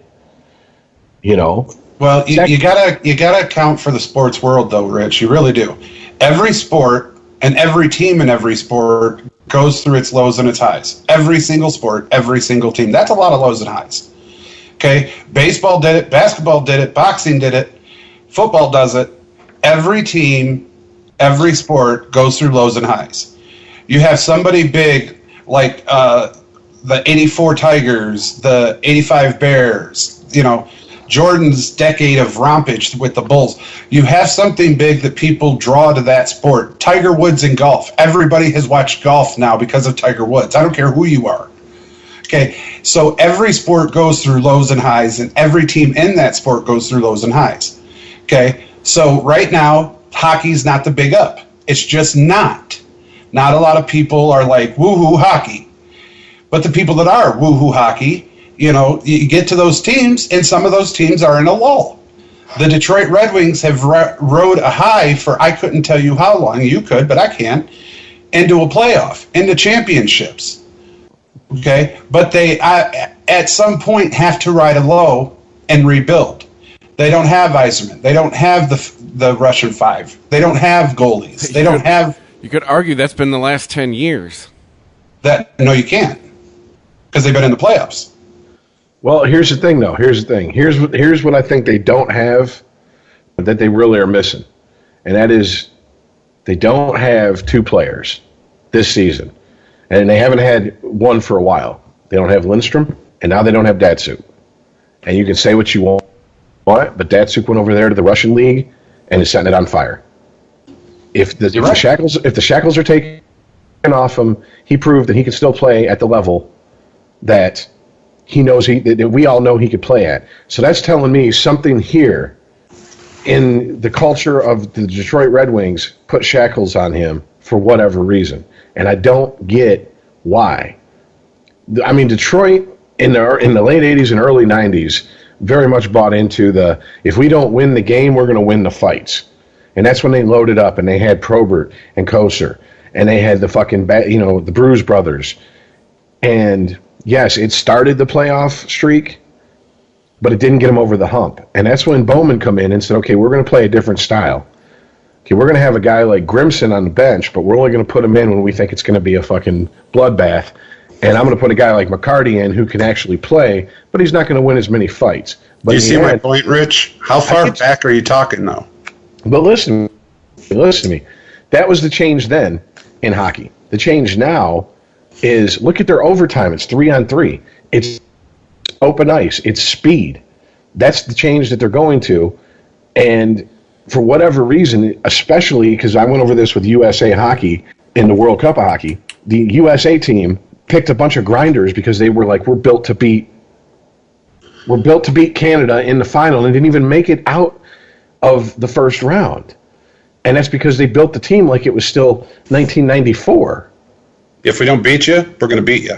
Yeah, and that's not the mentality. That's a mentality for an 82-game season with, a 16-team playoff where everything's a fucking grind. I mean, the playoffs last 2.5 months. Well, then by your thinking there, Rich, we need to recapture what we did in, 2008? Was the last cup we won? When we won it with the small, fast guys? Well, and they damn near won it in 2009, too. Yeah. That's what everybody forget. That's what a lot of people forget. Yeah, I mean, people write off the Red Wings as, okay, to the 2002 team, they bought their championship and they haven't done shit since. People forget that, no, under the salary cap, they made it to the Cup Finals, and they won one, and a few bounces their way, and they'd have won 2 in a row. Yeah. Okay, but let me put it to you in another sport. Okay, basketball. Michael Jordan retires, right? Mm-hmm. Who did they talk about after that? Kobe. What was the big thing? It was Kobe and Shaq. And that's all they talked about. And nobody paid attention to NBA. Everybody was bummed. Everybody was upset. There's no big spectacular. There's no big man to beat anymore. Hang on a minute. Hang on. Wait. No. So once he retired, it was Kobe and Shaq. Everybody knew the Lakers were going to win the championship. Okay, good for NBA. And nobody followed it. Okay. Then all of a sudden, you get a rejuvenation. You come in with LeBron James. You come in with these young kids, right? And who is LeBron James? How come he didn't go to college? And then we all start talking about the NBA. And oh my God, he's left Cleveland. And oh my God, Miami Heat. And oh my God, Shaq and Kobe broke up. It's going to take big things in NHL for people to get back to it, because now everybody's talking about the NBA. The Heat is no more because Shaq has retired. Dwayne Wade went up to Chicago, and the other guy's career's pretty much over. Yeah, Bosch is pretty much done because that's his second or third blood clot in his leg or his arm or whatever. Yeah, I don't even know if he'll pass a physical to be able to play again for any team. It happens in every sport, Rich. They did it in NFL. I get what you're saying, but bear with me for a sec. When Parisi and Suter went to the Wild, that was, to the hardcore hockey fan, that was the version of not necessarily the big three, but of two superstars getting together and going, okay, let's both go to one team and dominate. And they didn't dominate. When Crosby was coming up through the minors and he hadn't played an NHL game yet, people were touting him as he's going to shatter Wayne Gretzky's records. He's not even the best pure player in the NHL. I would take fucking Ovechkin over Crosby any day. But my point is people that don't know anything about hockey know who Crosby is. That's because fucking Bettman puts him out there as his pretty boy. And, dude, I'm not even joking. There was a fucking article online from, it wasn't Sports Illustrated, it might have been ESPN, the 15 most beautiful NHL players. The what? What kind of Gary Bettman bullshit is this? They're the ones with all their teeth. Who the fuck? You would never call football players beautiful. Is your smile zone intact? You're in the article. But you're talking diehard fans. People other than diehard fans of the Lions, nobody can tell me who was on a team with Barry Sanders. Herman Moore. Chris Spielman. Caused him to dance like Rodney Peete. I just know because I had to live through it. That's it. If I didn't, when I was in Florida, I couldn't tell you who was on the Lions besides Barry Sanders, because when in Florida, when you watch local sports highlights, the only thing they showed you was Barry Sanders. And if Barry Sanders had a shit game, they just showed you the fucking score, and that was it. No highlights. So I got your point, and I'm not arguing it. What I'm saying is the Red Wings, I think, are a symptom of the thinking in the NHL and the thinking really in American hockey. And by American, I kind of mean North America for the most part, which is, I mean, remember back in the 90s when the Russian Five first started, guys like Don Cherry, who used to love the Red Wings, started shitting on them because he didn't like the European players because they weren't physical. That's because European players they cut their teeth on Olympic hockey, where it's less physical and it's a more open game with a bigger finesse game. It's a big, you got a bigger ring. The rules are different. If you fight, you're out of the game. It's not a 5-minute with maybe a 2-minute instigator. It's you're out. So I mean, that's how these European players come up. Well, the European players that are here now have watched the game, and the world's opened up enough through the internet and everything else to where guys like Ovechkin does have grit in his game. He will fucking put a motherfucker into the boards in a heartbeat. You know, when Konstantinov was doing that, it was the novelty of, oh my God, there's a European player bowling people over like a miniature Scott Stevens. No one had seen that shit before. So I'm just getting at, I think the thinking is getting old. And I mean, I agree. I happen to agree with this with the hockey news. I don't think the Red Wings are going to make the playoffs this year. I know that during free agency, they went after the biggest names they could, and I can't remember what player it was, but he ended up signing with a different team. He just he got asked during his press conference when he signed with the other team, well, what teams were after you? And he mentioned Detroit, and they said, well, what about Detroit? And he goes, Detroit's not a hockey destination anymore. Damn. Man, you know what I learned from this episode? We need like a cannon sound effect or something. For like shots fired. Hey, I'm not saying it. He said it. I know. I just mean in general. I just mean in general. For everything. No, but and that's not true. Detroit's always going to be Hockey Town, USA. It always is. It's one of those things. It's just a lull. It's a lull in the sport and the team at the exact same time. They're in a rebuilding era, and so is the sport. Honestly. And I'll give you that because bring back the glow puck. I'm so I'm so fucking close to I'm so in the hockey bubble that I might not be able to see the forest because I'm looking at the trees type thing. I mean, I'll give you that, but I've just you say lull, and to me, I'm just like, it's always in a lull because to me it goes.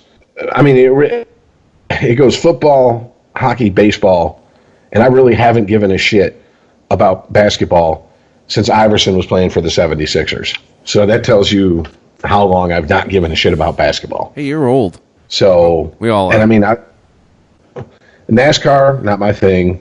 I mean, so if you want to get into like the fringe sports, I realize hockey's part of that, but to me, it's not. I should have been born across the border in Canada. That's how much I fucking love hockey. However, but that's what I'm saying, though, Rich. And there's some people like you that are diehard hockey fans, but there are people mainly like me that like sports period. And I will go to every sporting event there is. I will go to a Lions football game. I will go to a Detroit Tigers baseball game. I'll go to the Red Wings hockey game. I'll go to the Pistons basketball game. I'll go to those things and I'll watch and I'll cheer for my city. Didn't we go to a Detroit Whalers game? Yeah, we did actually. I was just thinking about that. At Auburn Hills, the Palace. I went to a Vipers game and fell asleep in high school. How much had you imbibed though? Nothing. I was straight. You weren't sober. even high? I fell asleep. Damn. It was the Vipers. It's the reason they're not around anymore. Shit was boring.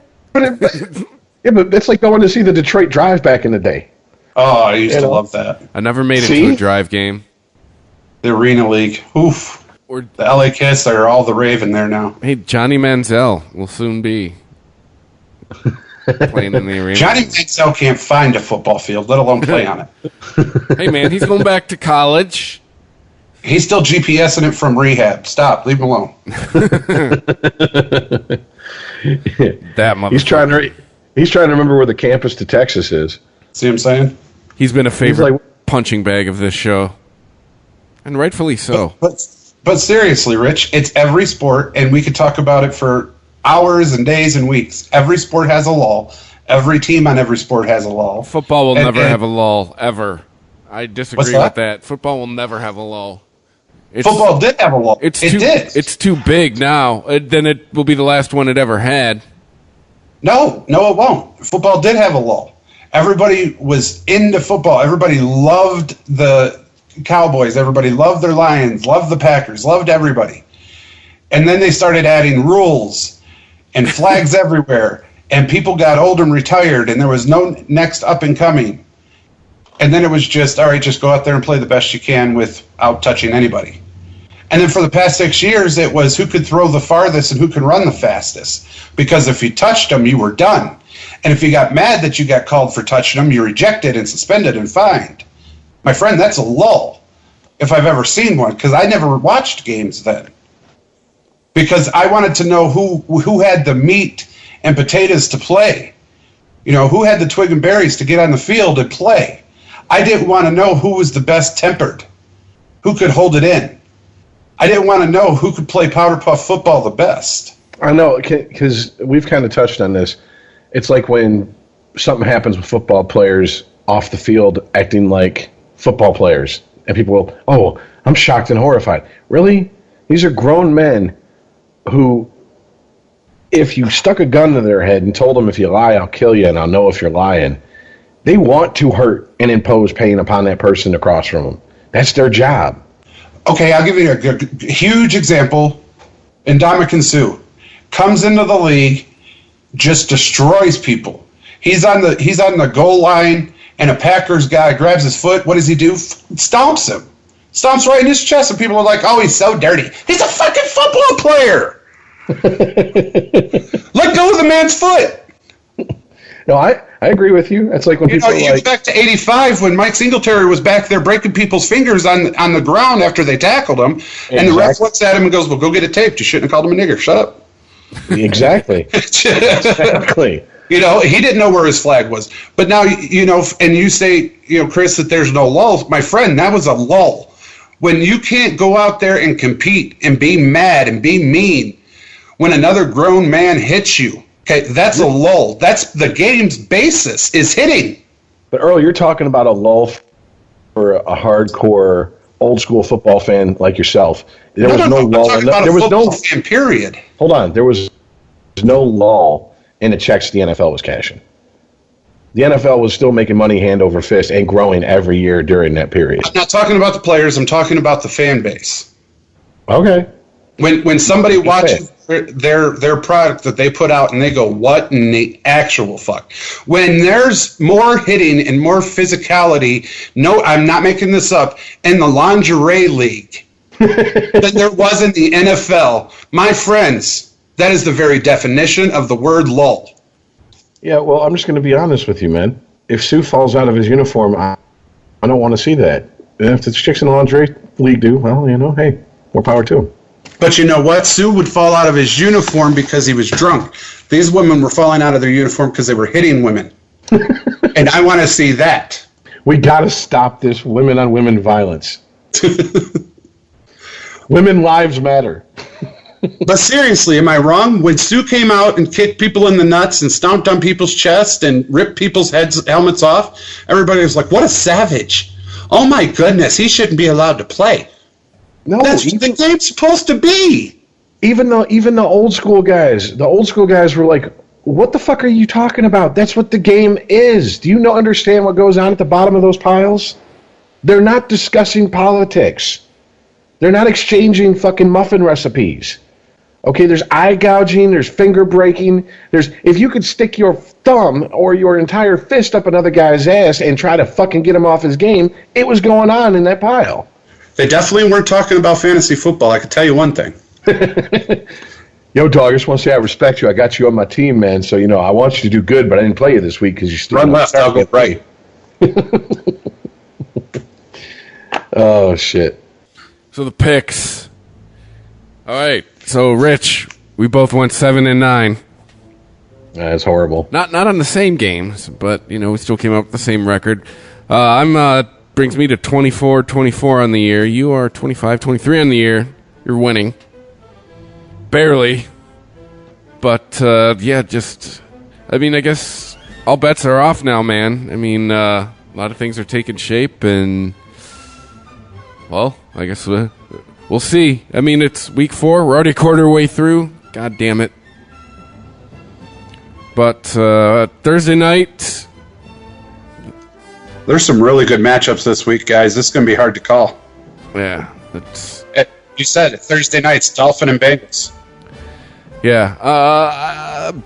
Bengals. I mean, that seems pretty easy there. The way the Dolphins are playing this year. It just seems like Miami, the plane has already crashed into the goddamn mountain. I don't know. They got Ndamukong Suh. Get after Andy Dalton in a hurry. Yeah, but Ndamukong Suh doesn't play offense. Yeah, but he plays defense with Cameron Wake. I mean, Arian Foster's already down. Their receiving core's kind of been week to week. Hang on now. We just got done debating whether a running back would make or break this league this year. Yeah, but running is still a component of the game. Oh, okay. It's not the end-all be-all, but it's still you need... You can't throw the ball every play. And because of that, I would say Dolphins. I'm gonna have to go Earl here. I was gonna pick the Dolphins, so go with them. Well, all right. What do they do on the NFL Network?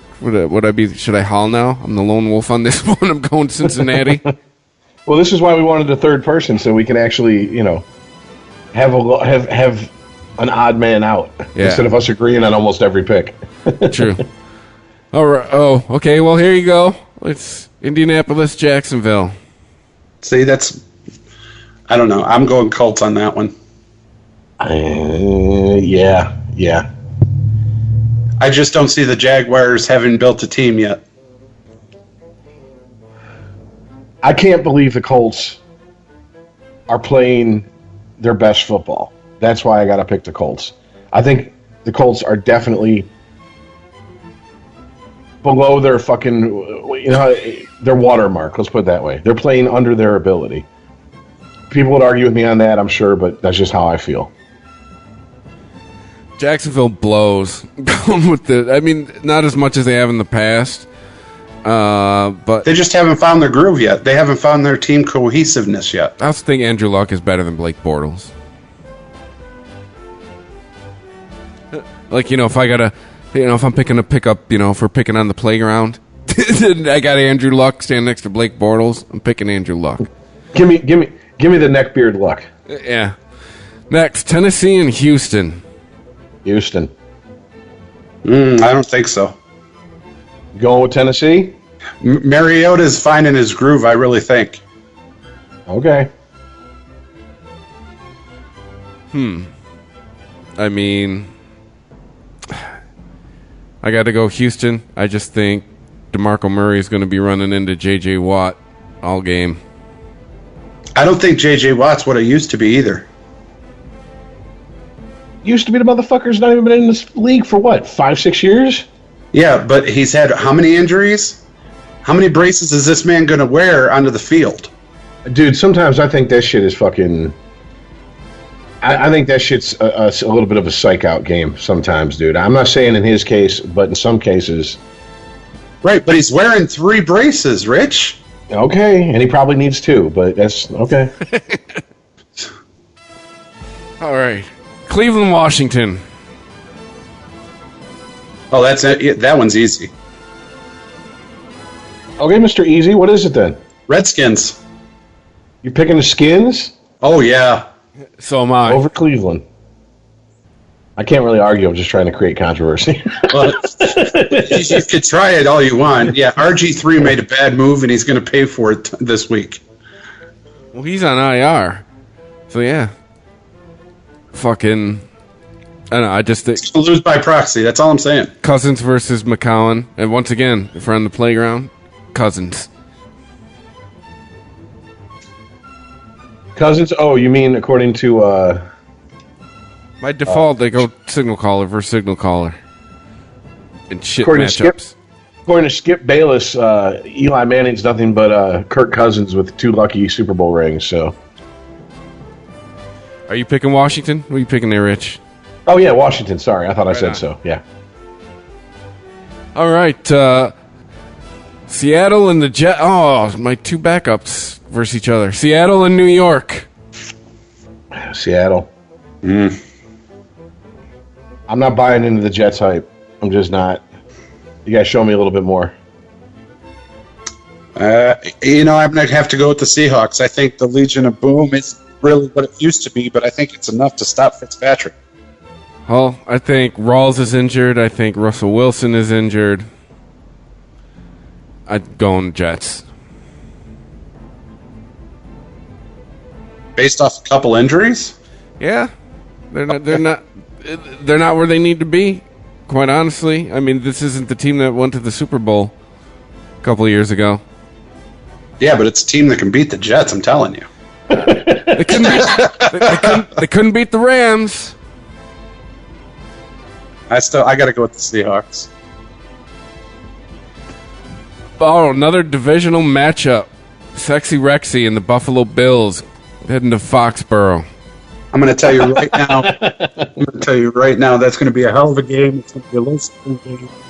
I got to pick the Patriots, but it's going to be a hell of a game. Pats, and I think that this is going to be the game that's going to send Rex off of his fucking diet and back to 450 pounds. He can. He had the surgery. He had the band removed. He's going to be looking like his brother in no time. Exactly. He's going to grow his hair out and everything. Yeah. Pats, and I think Pat's big. Get the badge of 90s hipness, grow that goatee back. Although, I'm picking up Buffalo's defense. Come on, Buffalo. Hold it together. I'm picking New England, though. All right, Atlanta and Carolina. NFC South. Carolina for me. Yeah, I'm going Carolina, too. No, sorry, guys. I can go Falcons. Going Dirty Birds? I'm going Falcons. I think that defense is going to mess Cam Newton up and put him on the injured list for a while. Next. Damn. That's not just a win. That's a bold prediction, man. Yeah, that's an exclamation point. All right, we got the Battle of the Black. Well, I'm dubbing it that. Baltimore, the Raiders are at Baltimore. See, that's what I said. This week is just a hell of a week, man, because this is going to be a great game. I like what I've seen out of Oakland this year. I'm going with Oakland.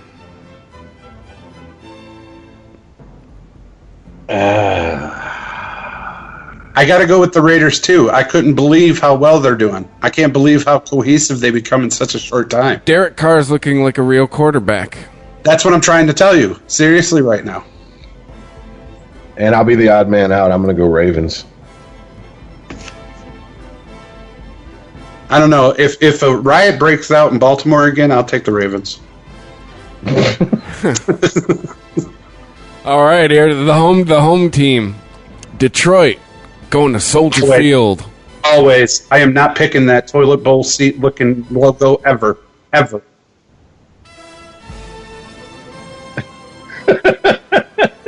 I think Chicago blows, and I'm going with Detroit. I mean, I'm going with Detroit as well, but it took me a second to figure out what you were talking about. And I was like, oh, he's talking about the Bears logo. Looks like a toilet seat. No, I got you. All right, this next game, Rich, I'm sorry. Broncos heading into Tampa Bay. Oh, it's Broncos all day, dude. Come on. Unfortunately, just because of their defense, I'm going to go Broncos. Yeah, me too. That defense I picked Tampa last week. I've learned my lesson. That defense is picking up right where it left off at the Super Bowl. Exactly, and Jameis Winston has no chance. He has no fucking running game. Also, muscle hamster hurt again. Thanks, you Chris. You were just telling me, dude, that there was no running back needed. No, I didn't say there was no running back needed. I said the way the league is trending, they're phasing out fucking running the ball like they used to. They're phasing out the fullback. You can't even argue with that when teams don't carry one. But I'm telling you, from this season, and pay attention this season, there will be fullbacks implemented in the backfield. Flags are now gone. They need a running game. I got you, man. Your Alzheimer's acting up? We all heard you. I'm just telling you that the flags are put away. There will be fullbacks in the backfield. They need a running game. Well, they better sign him off the practice squads. Better call up Lorenzo Neal and ask him what he's doing. All right. Anyways. The first place Los Angeles Rams at the third place, surprisingly, Arizona Cardinals. Arizona Cardinals. I'm with you on that one. My namesake can outrun any corner or safety they got. Rams, if the Colts are playing down, the Rams are playing way above their pay grade. They have to come back to earth. Water will find its level. Yeah, I'm with you. Arizona's not going to, they're getting their losses out of the way now. That's, in the first 4 games. Larry Fitzgerald will catch passes. It will happen. New Orleans at San Diego.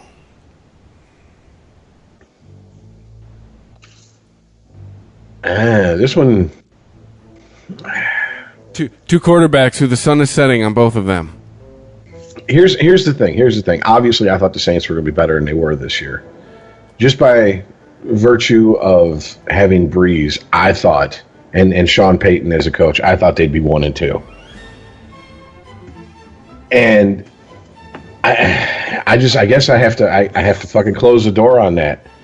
I mean, dude, if we're going just by the numbers, I mean, the Chargers are putting up way more points in 3 games than the Saints have put up in 3 games.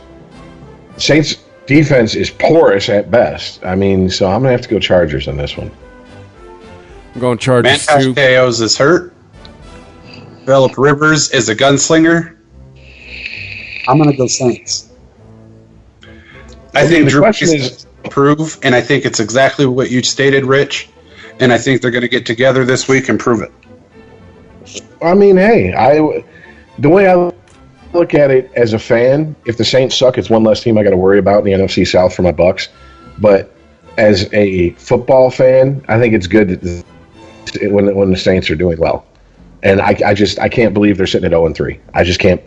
I'd have picked the Bucks to be at 0-3 and not the Saints. And that's why I'm picking them this week. The exact reason, because they're 0-3. They have something to prove. People are writing them off. Sean Payton's sitting there going, "Breeze, what the hell?" People are gonna in that clubhouse are gonna rally. They're gonna come out and just absolutely destroy the Chargers. Okay, Manti Te'o's hurt, but the question is his girlfriend all right? I don't know, but I got a text message saying that his girlfriend was cool. Okay. San Diego's at home. Even last week, threw no touchdowns. My fantasy quarterback, Phillip Rivers, threw 300 yards. No touchdowns last week. He's been gunslinging already this year. Picking the Chargers. Travis Benjamin. You want to write something down? Travis Benjamin is going to be a superstar after this year. My opinion. Saints are going to shut him down, my friend. Sorry. All right. Well, we'll see you next week.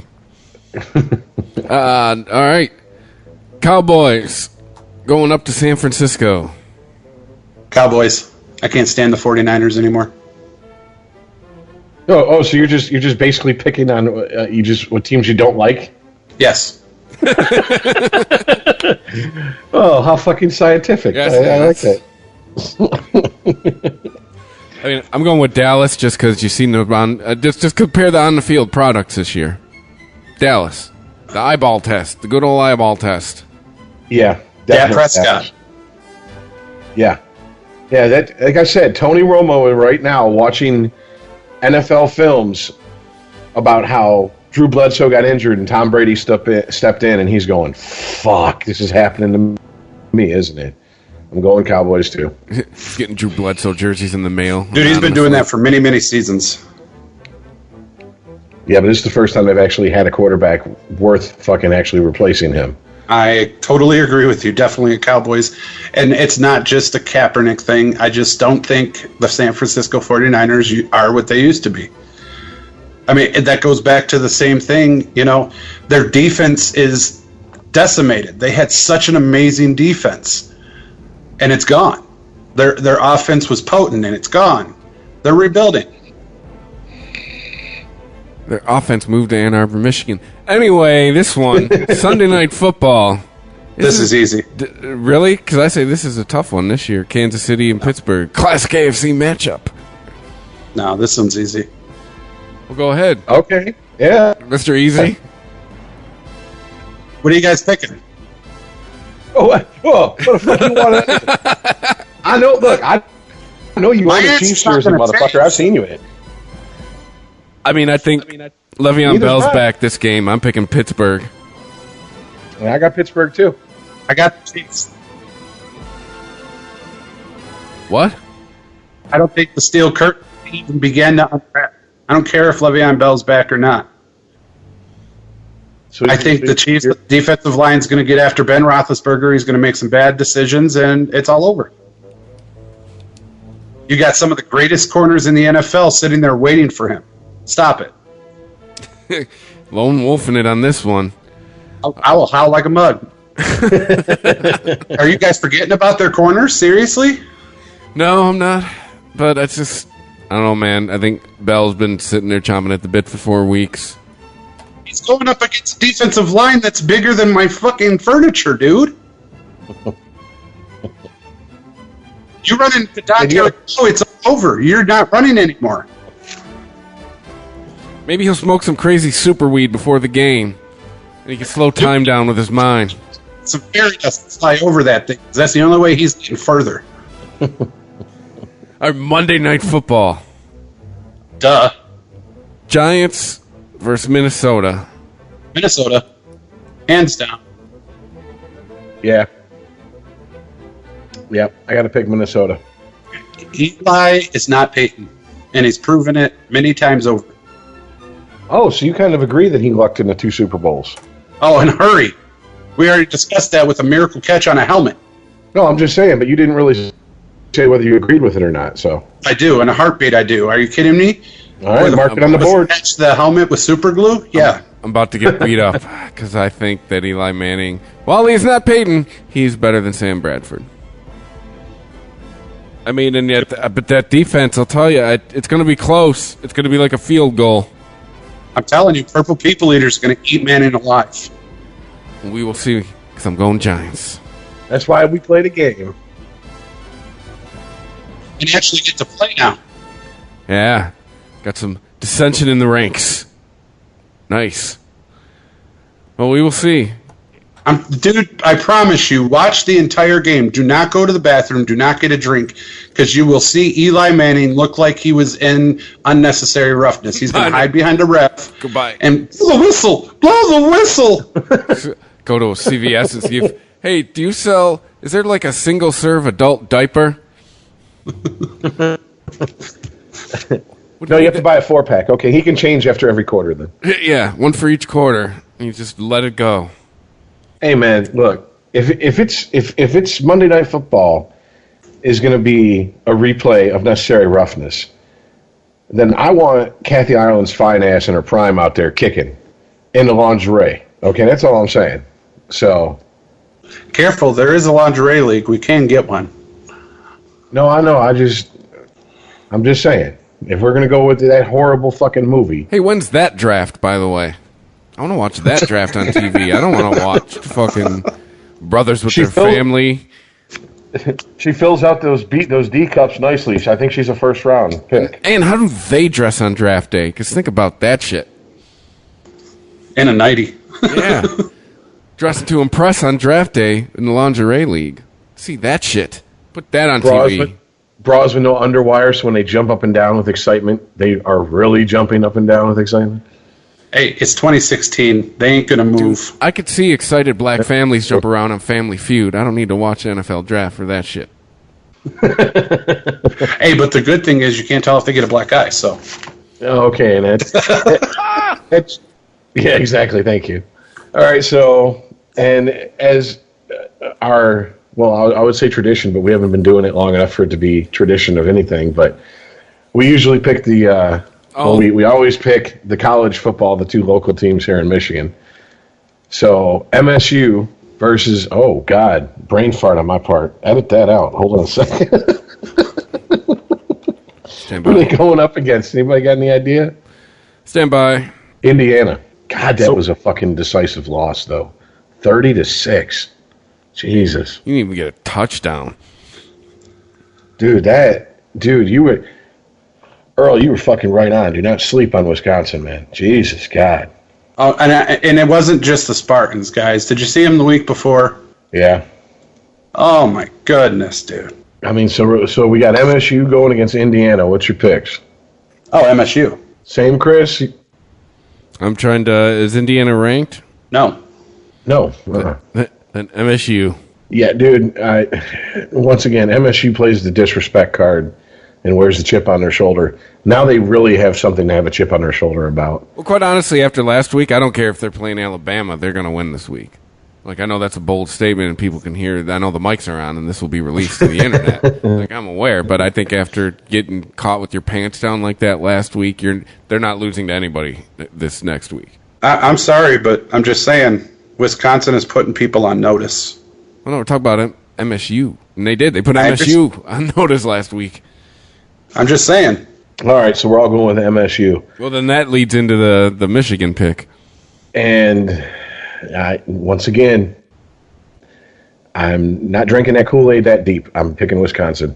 If U of M pulls it out against Wisconsin, I would say they're legit as far as the Big Ten. I know a lot of people are saying that U of M is, Michigan, they could be national title contenders this season or the next. That's homerism on a level I'm not willing to go with them. I'm not even thinking that they're in the. Honestly, I think it goes Ohio State, Wisconsin, and MSU as far as the top three in the Big Ten. So, in my mind, if Michigan wants to be taken serious, they have to beat Wisconsin, MSU, and Ohio State this season, all three of them. And I don't think they're getting past Wisconsin this week. So, well, the first part of that statement was such a Michigan fan thing to say, but then you saved yourself. What part was so Michigan? If you want the season to count, you got to beat Wisconsin, MSU, and OSU. No, this season. No, every season you have to beat. Well, yeah, Ohio State. And MSU is getting up there. It's 1A and 1B. Trust me. All right, but Wisconsin is just the force to be reckoned with. I think in the Big Ten this season. I might get totally blasted for my reasoning on this, but I think if we go back to the eyeball test, I think State still has a better team this year. Michigan still hasn't really played a real team. I think looking at them next to each other, State is still a better team, so I'm going with Wisconsin because Wisconsin made State their bitches. You planted trees to beat around that bush to get to that point. Jesus, God. I'm going with U of M. You got to talk. Oh, well, you can't just say that and then okay, reason? Because I think Jim Harbaugh is a hell of a coach. I think he knows what's what. I think he doesn't dismiss Wisconsin. I think he's prepared his team well. I think they are beasts, and I think they're going to be well orchestrated against Wisconsin. Just to keep kicking a dead horse, I don't think the schedule has prepared them that well. Well, that here nor there, who they played and who they beat, they didn't have any control over. But I think they are going to be very prepared to take on Wisconsin and are going to pull it out. I just think with who they've played so far might lull them into like this false sense of security. And they might just get fucking spanked. Jim Harbaugh. No, he's not going to allow that to happen. He's not a college coach. You saying he's more of an NFL mentality as far as his coaching? He's more seasoned than that. He's not like Notre Dame's head coach. He's not, I got, U of M. I got the name. You fear me. How dare you think you can come in here and beat me? I will give you the point that I probably think that Harbaugh is, no matter if he's in the college or the pros, he's a there is no tomorrow type of coach. I'll give you that point. He probably prepares for every game, whether it's game one or the final game, that there is no tomorrow. Can I be honest? As a U of M fan, I'm going to step out of my bubble for a second. If I'm Wisconsin, all right, I'm not afraid of Michigan, but I'm leery of Jim Harbaugh. I think Harbaugh is more so the wild card in this equation than anything else because I agree with you, Earl. I just don't think Michigan has what it takes to beat Wisconsin. But however, I know exactly where you're coming from as far as Harbaugh is not going to let them fucking get complacent. It's not going to happen. Right, and that's my point. I don't think Michigan as a team has the physicality or the skills that Wisconsin's bringing to the game. But I think Harbaugh definitely has the smarts to understand that, know that, plan for that, and execute that plan on game day. Well, I guess come Saturday we shall see. Mm-hmm. All right. And on that note, we would like to... Hey, Earl, thanks, man. You should come back and do this every week, man. I'm available, and now we got a system that works, so... Cool. Yeah, thanks to Earl. Thanks to everybody who's listened. We're on Google Play now, because Google has gotten into the podcast business. TuneIn.com, iTunes, ChristopherMedia.net. Anywhere you can get your favorite podcasts, you can get us. And thanks to all the new listeners. The listens have been going up. And thank you to that. Pass it on, share it, like it, do whatever you fuck social media platform you use. Share it, get the word out, tell people about it. That's how podcasts work. Thanks to everybody who's listened, and we will... And I know we say we'll catch you next week every time, and sometimes it doesn't happen, but we'll catch you next week. All right, later, guys. See you guys. If you enjoy this show and want more people to know about it, head on over to iTunes, leave a comment, and rate it 5 stars. Make sure you like and share us on Facebook, and don't forget to follow us on Twitter. Just search for Christopher Media. Thank you in advance for supporting Christopher Media by clicking on the PayPal button and by clicking through to all the sponsors who support ChristopherMedia.net. Most importantly, we would like to take the time to extend an extra special thanks to you. Christopher Media could not exist without your support. Thank you for visiting ChristopherMedia.net, and thank you for listening. Christopher Media. Let's make some noise. Thank you for visiting ChristopherMedia.net.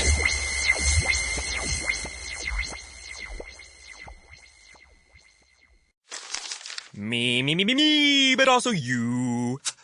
The Pharaoh fast forwards his favorite foreign film, Powder Donut. Okay, what's my line? The only line I see here on the script is get options based on your budget with the name your price tool from Progressive. Oh, man, that's a tongue twister, huh? I'm sorry, I'm gonna need a few more minutes. Bulbous Walrus, the Bulbous Walrus. The name your price tool, only from Progressive. The owl ran afoul of the comatose coxswain. Progressive Casualty Insurance Company and affiliates. Price and coverage match limited by state law. Make room for a brand new year and a brand new room. Cozy up with HomeDepot.com for up to 30% off select mattresses and mattress essentials. From pillow top to plush, medium firm to memory foam. Waking up to a wonderful new mattress is the perfect way to make your new bed and your new year. Up to 30% off select mattresses and mattress essentials from HomeDepot.com. How doers get more done. Online only, free delivery on select items $45 or more. Visit HomeDepot.com for more information.